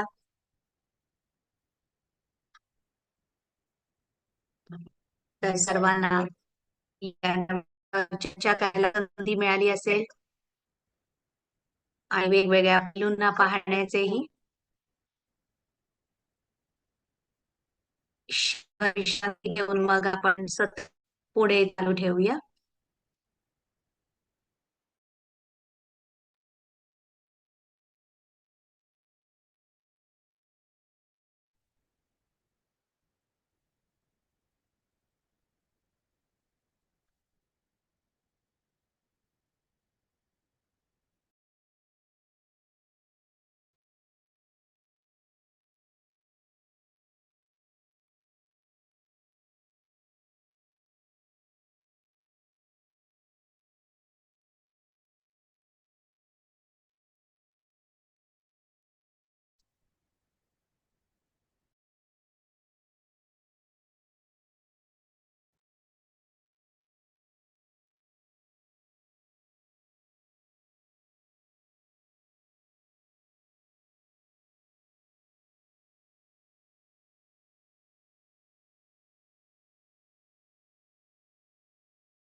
धन्यवाद. ही क्षणभर विश्रांती किती आवश्यक असते ना. आता मी कॅरन बहिणीला साऊथ आफ्रिकेमधून जे आलेत त्यांना या सभेत आग्रह करते त्यांनी येऊन आपल्या सर्वांशी आपले मंतव्य मांडावे. धन्यवाद. मला आनंद येतो इथे येऊन. प्रत्येक वेळा जेव्हा मी संजीवनी ऐकते मला या खेळाबद्दल अजून जाणीव होते, जागृती येते. या खेळाला पाहण्याचा दृष्टिकोन मिळतो, समजण्याचा.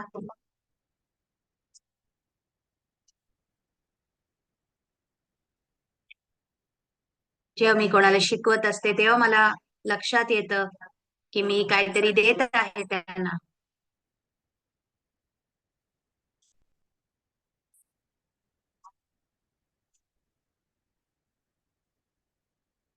आता मला कळून चुकले आहे, हा माझाच आतमधला खेळ आहे जे मला समजून घ्यायचे आहे.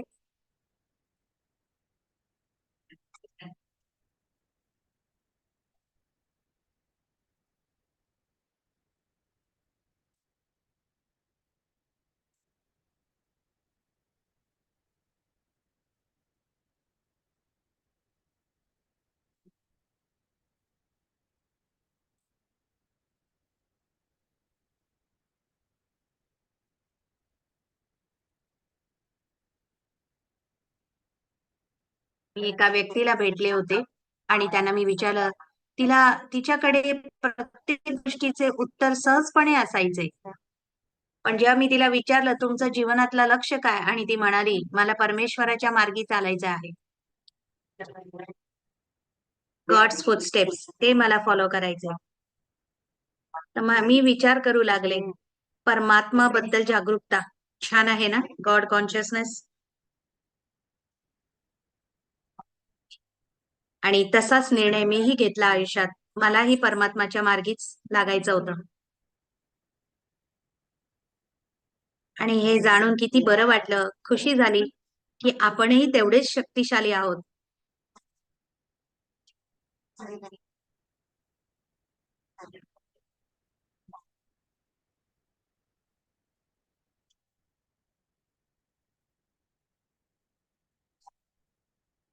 आधी मला मुलांवर राग यायचा, ते माझं मानायचं नाही तेव्हा.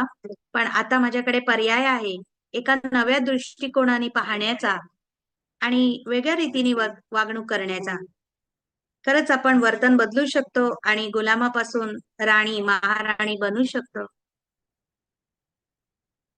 खालच्या स्पायरल मध्ये, लोअर चेतनेत आता जायचं नाही, माझी इच्छा नाही. आता वरतीच जायचं आहे, श्रेष्ठ चेतने. ती जागृती बाळगून ठेवावी असे प्रयत्न आहेत. आणि हा खेळचा आनंद घ्यावा आणि खेळ खेळत राहावं.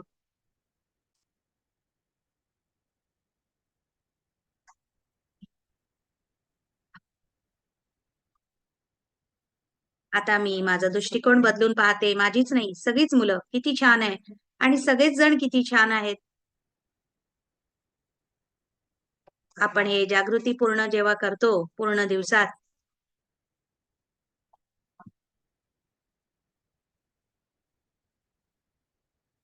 तेव्हा आपण सर्वांसाठी शुभ भावना बाळगू शकतो.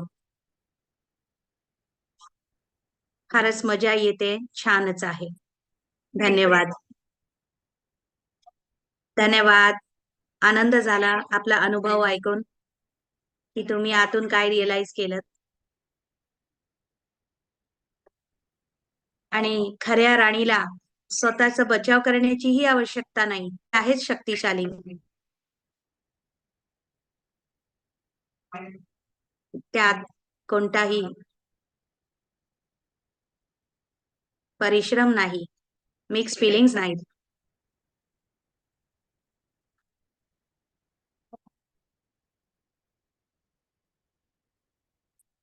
आनंद झाला तुमचं ऐकून. आणि आपण प्रशांत भाईंना पुन्हा स्वागत करूया.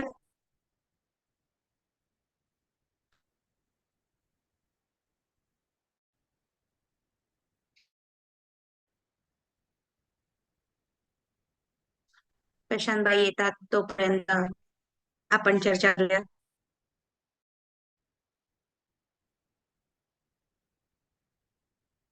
मी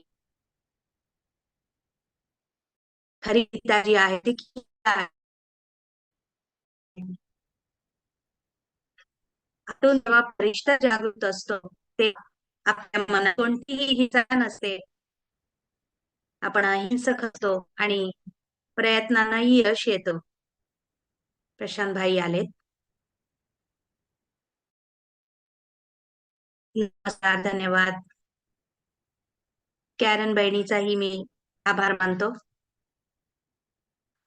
आपल्याला ऐकून बरं आनंद झाला.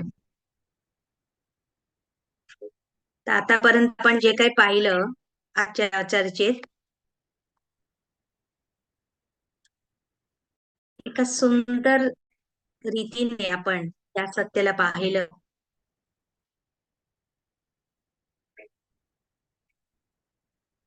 आज विश्वात कितीतरी संस्था आहेत शिक्षणाच्या. खरं तर हेच तिथे शिकवायला हवं, याला प्राधान्य दिलं पाहिजे. पण हे ज्ञान किती अमूर्त आहे. गुलामीतून सुटका करवण्यासाठी विश्वभरच्या आत्म्यांचा, ज्यांचा इन्चार्ज मनाचा, जीवनाचा आज रावण झाला आहे, त्याने ताब्यात घेतला आहे आणि सर्वांना गुलाम बनवलेला आहे. पण अमूर्त ज्ञान असल्याने सर्वांना माहित नाहीये, खूप सूक्ष्म बाब आहे. त्यामुळे ती स्टोरी फार सुंदर माध्यम बनते आपल्याला हे ज्ञान समजून घेण्यासाठी, त्याच्यातले वेगवेगळे पैलू समजण्यासाठी, जेणेकरून तुम्ही सत्याला पाहू शकता, समजू शकता आणि मग परिवर्तन आणू शकता.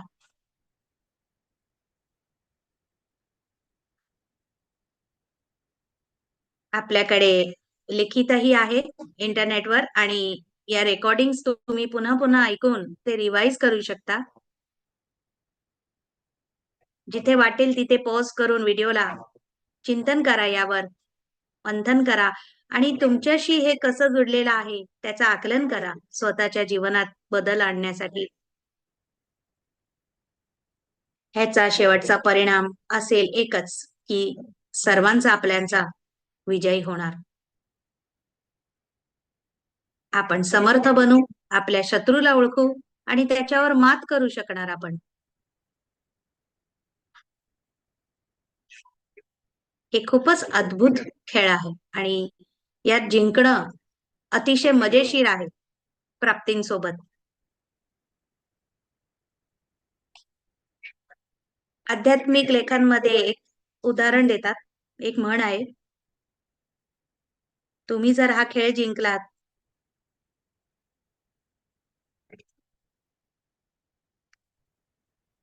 तर वेळेच्या पूर्ण चक्रात तुम्ही जिंकत राहाल. ही फार मोठी प्राप्ती आहे. एक प्रश्न मी विचारू इच्छितो. आपण रावणच्या 10 डोकींबद्दल जाणलं, तर काय वाटतंय तुम्हाला त्या 10 डोकी जेव्हा आपण रेषा ओलांडून येतो, रावण उचलून नेतो, तर त्या डोकी काय आहेत? कशाचं प्रतीक आहे? कोणत्या गोष्टीचं प्रतीक आहे? कोणी म्हटलंय विकारांचा? तर त्या विकारांच्या मागे काय आहे? काय कारण आहे? आपले विचार, अहंकार. आपल्या चर्चेनुसार आपण पाहिलं, कोणी लिहिलंय अहंकार, राग, द्वेष, आसक्ती.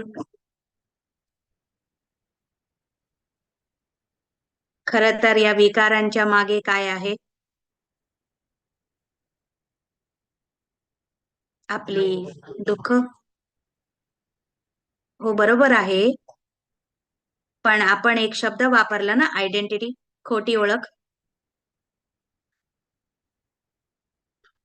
False identities. तेच मूलभूत कारण आहे त्या डोकींच्या मागे. हे सगळे डोकी त्या खोट्या ओळखींचे प्रतिनिधित्व करतात, प्रतीकच आहेत. त्या खोट्या ओळखी त्या चौकोनात फसलेल्या आहेत, अडकलेल्या आहेत आणि त्या चौकोनातल्या गोष्टींवर अवलंबित आहेत, आधारित आहेत.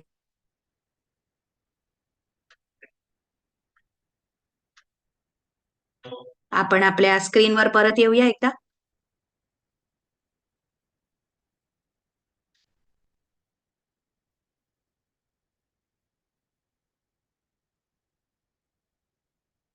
आपण या विषयावर जरा लवकरच पाहिलं की जिंकण्यासाठी पटापटा काय करावं लागेल? त्याचा पुरवठा थांबवावा लागेल रावणचा. तुम्ही त्याला ते देऊ नका जे त्याला पाहिजे. तर तो लहान होईल, कोमजून जाईल, अशक्त होईल आणि मग त्याला मात करणे, मारून टाकणे, काढून टाकणे सोपं जाईल आपल्याला.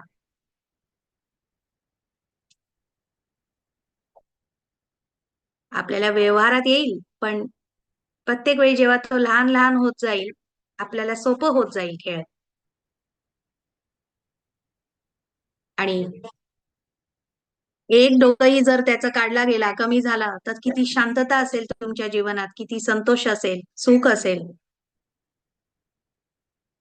ज्यामुळे तुमचा कॉन्फिडन्स वाढेल आणि इतर डोकी काढण्यासाठी प्रेरित व्हाल. कारण तुम्ही त्याचे एक एक डोकं कमी करत जाल, तर त्याच्या समोर तुमची खरी ओळख मजबूत होत जाईल आणि जीवनाचे इतर सुखकारी रहस्य तुम्ही जाणू शकाल. शिवाय आपल्याला मायाचाही सामना करायचा आहे.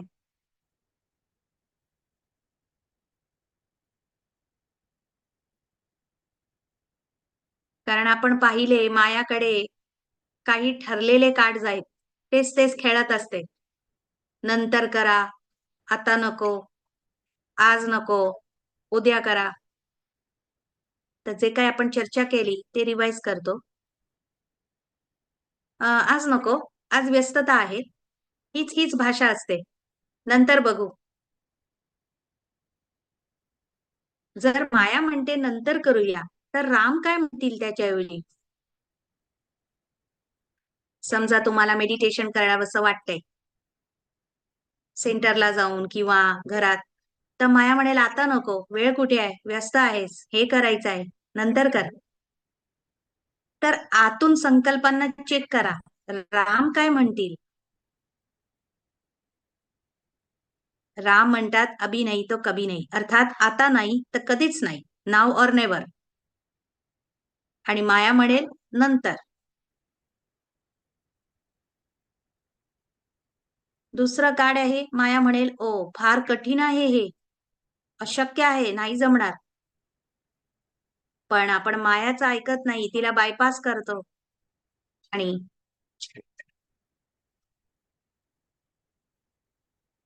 सत्याला रिअलाइज करतो आपण की हे अदृश्य आत्माचे वचन नाहीत, हे माया बोलत आहे आतून.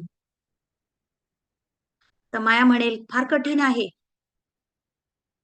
तर राम काय म्हणतील, अरे सर्व काही सोपं आहे, तू करून तर पहा, मी आहे तुझ्या पाठीशी, तुझ्या बरोबर. तिसरा कार्ड मायाचा आहे, कधी कधी म्हणेल तू फार निर्बळ आहेस, तुझ्याशी नाही होणार, तुला काही जमणार नाहीये, हे शक्य नाही. मराठी म्हणतील, माया आपल्याला निर्बळ म्हणते, वीक म्हणते, तर राम काय म्हणतील. राम म्हणेल तू सशक्त आहेस. राम तर म्हणतात तू शक्ती आहेस. शिवशक्ती म्हटलं जातं ना. अरे तू, तुझं वाहन वाघ दाखवतात जगात, सिंहवासिनी या म्हणतात तुला, तू किती शक्तिशाली आहेस. ही पुढे माया म्हणेल अरे हे फार लांब प्रोसेस आहे, ही प्रक्रिया तर खूप वेळ घेईल. त्याच्याऐवजी राम म्हणतील अरे हा तर सेकंदाचा खेळ आहे, एका सेकंदात मुक्ती जीवन मुक्ती असे म्हटले गेले आहे. कुठे वर्षानुवर्ष, कुठे सेकंद. आता माया बहाणे आणि वेगवेगळ्या प्रकारचे व्हरायटी.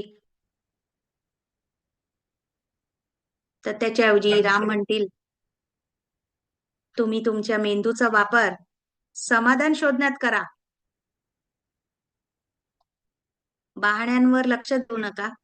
तुम्ही मायाचं दुर्लक्ष करा मायाकडे आणि समस्यांचे समाधान शोधा, नक्कीच सापडेल.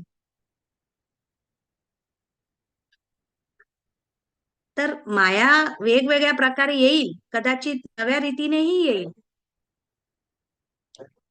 कधी म्हणेल तुम्ही खूप व्यस्त आहात, तुम्ही बिझी आहात.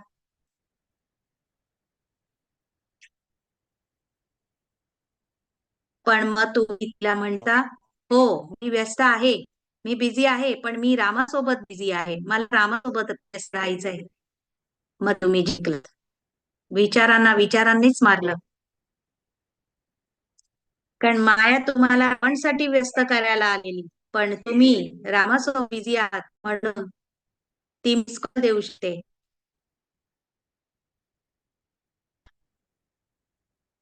तर असं शत्रूला शत्रूच्याच भाषेत उत्तर देणे आपण शिकतो, जेणेकरून रावणची डोकी कोमोजून जातील. कोणाला काही म्हणायचं असेल कॉमेंट.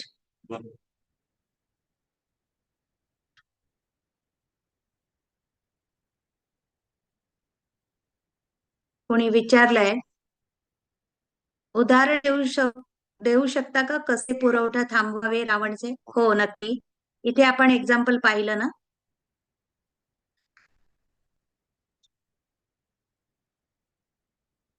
जसं मी पाहिलं आहे की काही लोकांनी धूम्रपान करणे सोडले आहे. एक व्यक्ती मी भेटलेलो, तो दिवसाचे 80 सिगरेट्स प्यायचा प्रति दिवशी. तर मला वाटलं नव्हतं की तो कधी हे सवयी थांबवू शकेल तातडीने, पण त्याने एकाच रात्रीत ही सवय सोडली.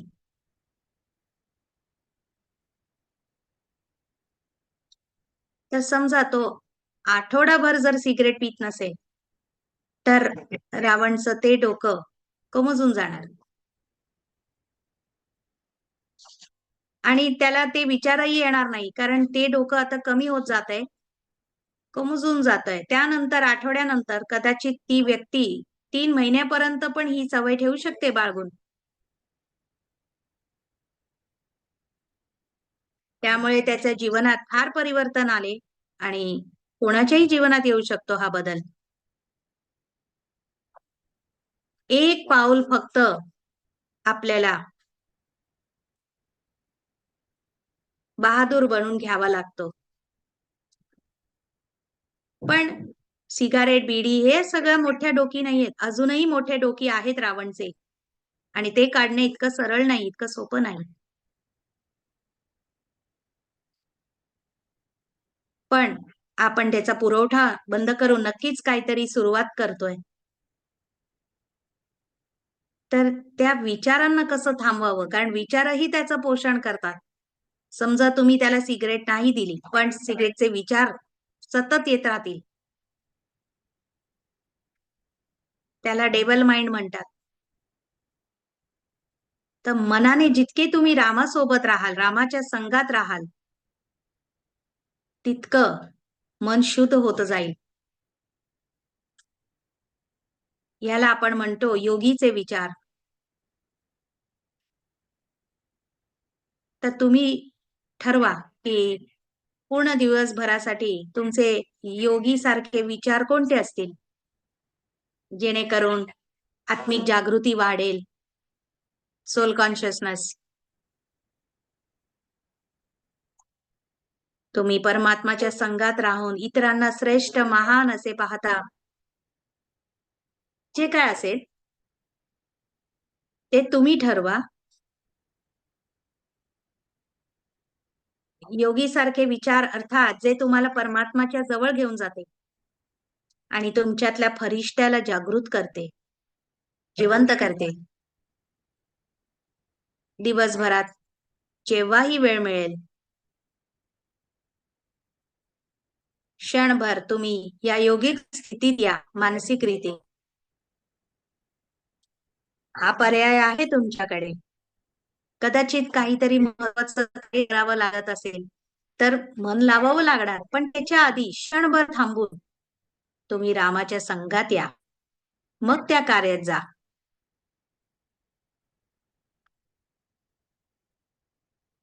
कारण त्याचा अर्थ हा झाला, की आता शत्रू, सैतान तुमचं मन वापरू शकणार नाही. तो असुर. तर असा एखादा एंजेलिक थॉट, एखादा फरिश्त्याचा विचार तुम्ही करा. शक्य असेल तर प्रत्येक सकाळी दिवसभरासाठी तो विचार ठरवून ठेवा. कारण आता तुम्हाला स्पष्ट ध्येय आलेलं आहे जीवनासाठी. एका लक्षणे तुम्ही इथे आहात. हो, फार छान माहिती दिली.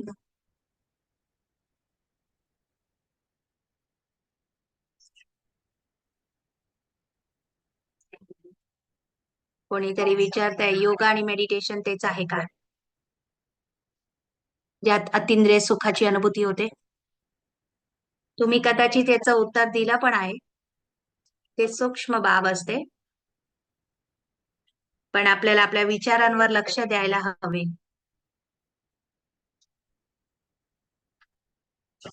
वाईट विचारांना योग्य विचारांनी रिप्लेस करावं लागेल. आणि सूक्ष्म स्तरावरचं कार्य आहे हे. पण पोषण करणं बंद करावं रावणचं. आपण प्रयोग करून पाहायला हवे.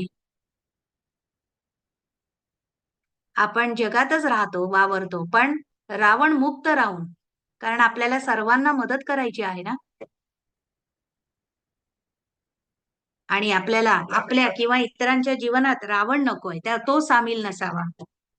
कारण तो कोणासाठीच चांगला नाही, शुभ नाही. लोक वाईट नाहीत, त्यांच्या मनात असलेला रावण आहे. ते प्रत्येक पाऊलात आपल्याला उत्सवासारखे वाटेल जीवन, नाही का?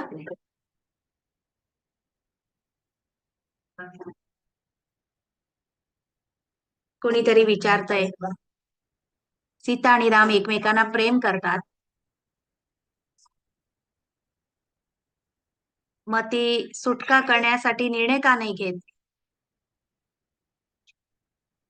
हे आपण आधीच ह्याच्यावर उत्तर दिलेलं आहे. आपण सगळे सीता आहोत. प्रत्येक सीत्याचा यात्रा वेगळी आहे, जीवन यात्रा. सीता कधी कधी निर्णय घेतेही, असं नाही की नाही घेत. पण इथे एका गोष्टीवर आपण समजूया, हा खेळ कोण जिंकू शकतं? ज्यांच्याकडे दृढता आहे, डिटर्मिनेशन. कोणत्याही खेळात जितकं तुम्ही दृढ असाल तितके विजयी बनू शकता, शक्यता वाढते जिंकण्याची.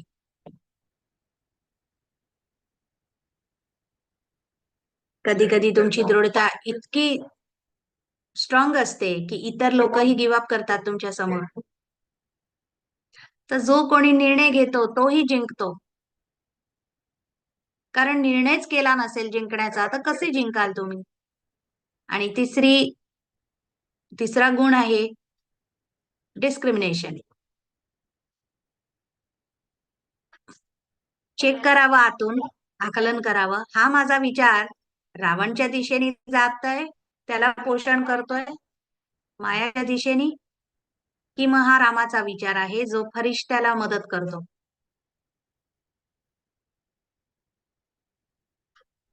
कारण कधी कधी आपण रावणसाठी कार्य करत असतो आणि आपल्याला ते कळतही नाही, आढळतही नाही, समजतही नाही.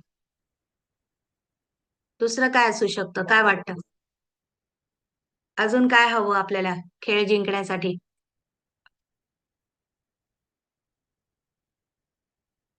कोणतं अक्षर असेल, काय वाटतं?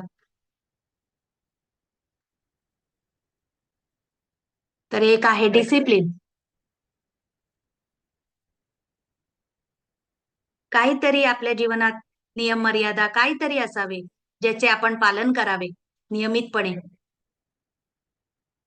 तर या मेडिटेशनसाठी अख्ख्या दिवसात तडजोड न करता वेळ काढावं निश्चितपणे. कारण अभ्यास केल्याशिवाय ज्ञानाचा कप पण आपण फायदा घेऊ शकणार नाही.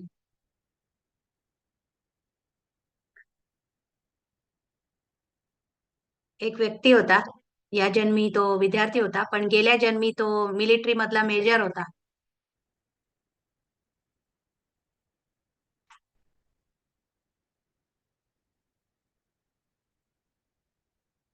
पण आपण समजू शकतो त्याचे संस्कार काय असतील. तुम्ही 4.5 म्हटलं तर तो 4.5च्या आधी 1000 होणारच, नाही का? कारण ते त्याचं नॅचरल स्वाभाविक जीवन आहे. सेनेमधले सगळे खूप डिसिप्लिन्ड असतात आणि जगभरात ते नावाजले जातात त्यासाठी. तर ही पण जिंकण्याची एक स्ट्रॅटेजी आहे. काहीही झालं तरी आपले नियम मर्यादा मोडू नये आपण.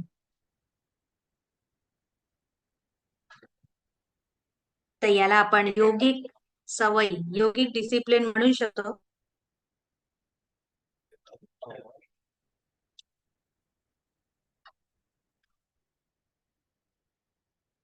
पुढे काय असेल, कोणता गुण असेल?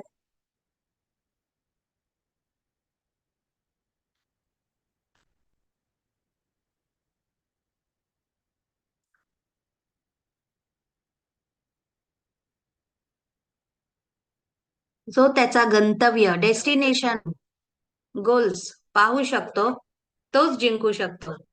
कारण त्याला माहितीये त्याला कुठे पोहोचायचे आहे. आपलं लक्ष फार स्पष्ट असावं.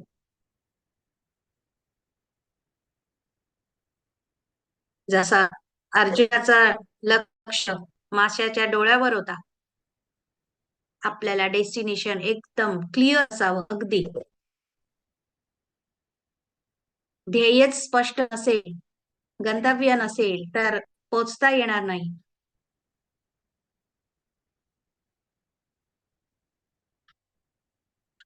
इतर खेळात तुम्ही जिंकलात तर तुम्हाला गोल्ड मेडल मिळतं, पण या खेळात जीवनाच्या तुम्ही जिंकलात तर फार मोठं पारितोषिक आहे, बक्षिसं आहेत. Rewards are big. तुम्हाला गोल्डन मेडल हवे, पण गोल्ड एज अर्थात सुवर्ण युग सत्युगात जायला मिळते आणि त्यानंतर चंदेरी युगात सिल्वर एज. पुढील सत्रांमध्ये आपण हेही स्पष्ट बघूया. जो तिसरा येतो त्याला कॉपर मेडल नव्हे, पण कॉपर युगात जायला मिळतं, द्वापर युग. तर आपण ठरवायचं आहे आता कोणतं पारितोषिक आपल्याला घ्यायचंय, कोणत्या युगात यायचंय. आता प्रश्न नाहीयेत.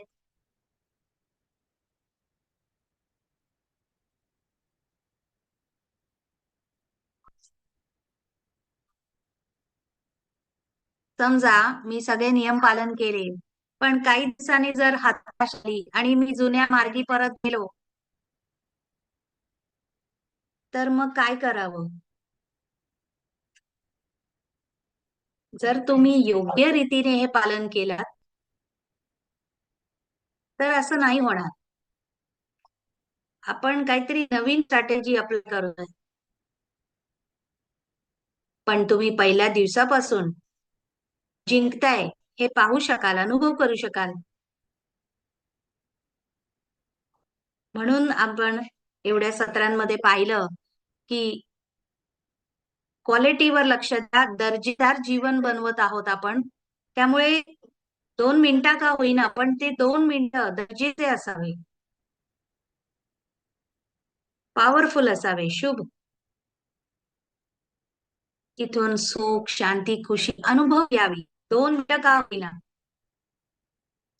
आणि त्यामुळे तुमचे पुढले काही तास फार छान जातील. हा खेळ आहे युद्धस्थळ सारखा, पण आपण युद्ध नाही करत आहोत. आपल्याला भांडायचे नाहीये विचारांशी.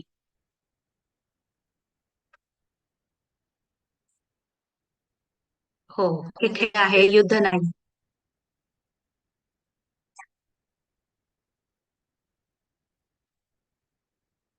मला आठवतंय आपण जेव्हा पर्सनल रिट्रीट केली एक वेळ आलेला,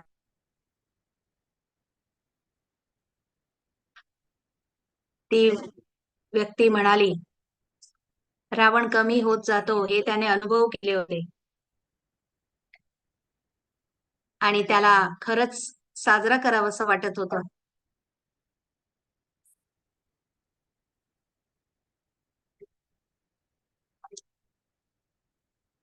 आपण सोल कॉन्शियस असलो, जागृत असलो, तर ते बेशुद्धपणेपेक्षा जास्त संमत आहे का? वर्तमानात आपण पाहिलं, आपण रावणची शक्ती पाहिली की ते सध्या सर्वांवर ताबा घेऊन आहेत.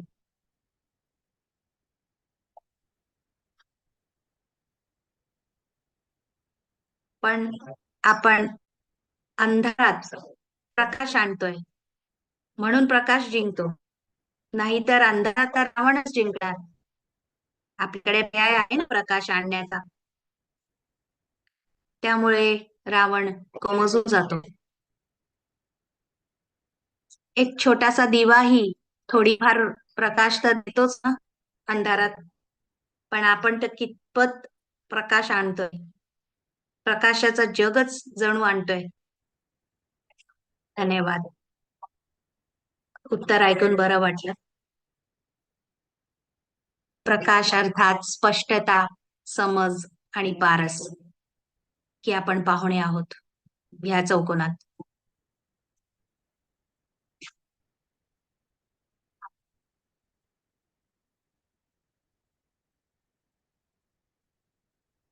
समजा कोणी हे ज्ञान समजलं असेल, अर्थात संजीवनी काम करत आहे,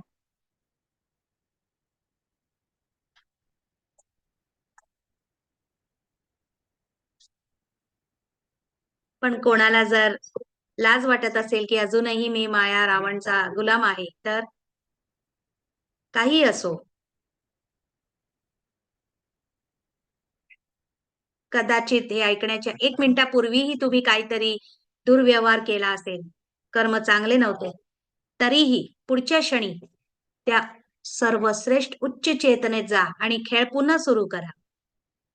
जितका वेळा पडता परत उभे राहा. हताश होऊ नका. नैराश्याचं काम नाही आपलं. आपण उच्च चेतनेत जातोय म्हणून ते प्रोत्साहन आहे. करत राहा. अर्थात हा खेळ चालत राहील. तर होमवर्क आहे. रामाबरोबर बिझी राहा.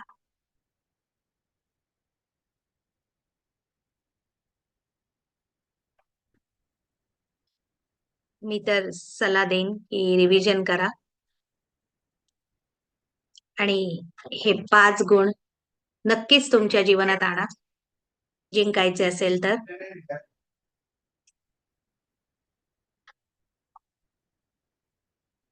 प्रत्येक पैलूचा रिव्हिजन करा नक्कीच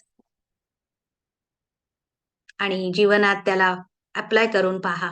प्रयोग करा आणि सफल व्हा.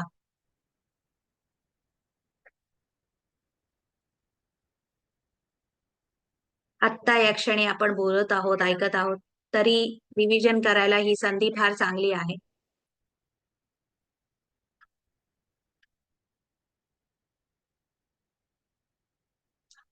हो, निश्चितपणे.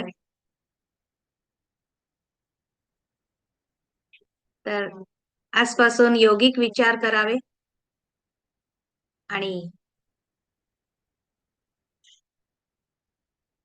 मनाला सशक्त, समर्थ बनवावे, शक्तिशाली हे प्रयत्न करावे. उद्या भेटू त्याच वेळेला. तोपर्यंत रामासोबत राहा. योगिक विचार करा. नमस्कार, धन्यवाद, ओम शांती. प्रयोग करत राहा आणि जिंका.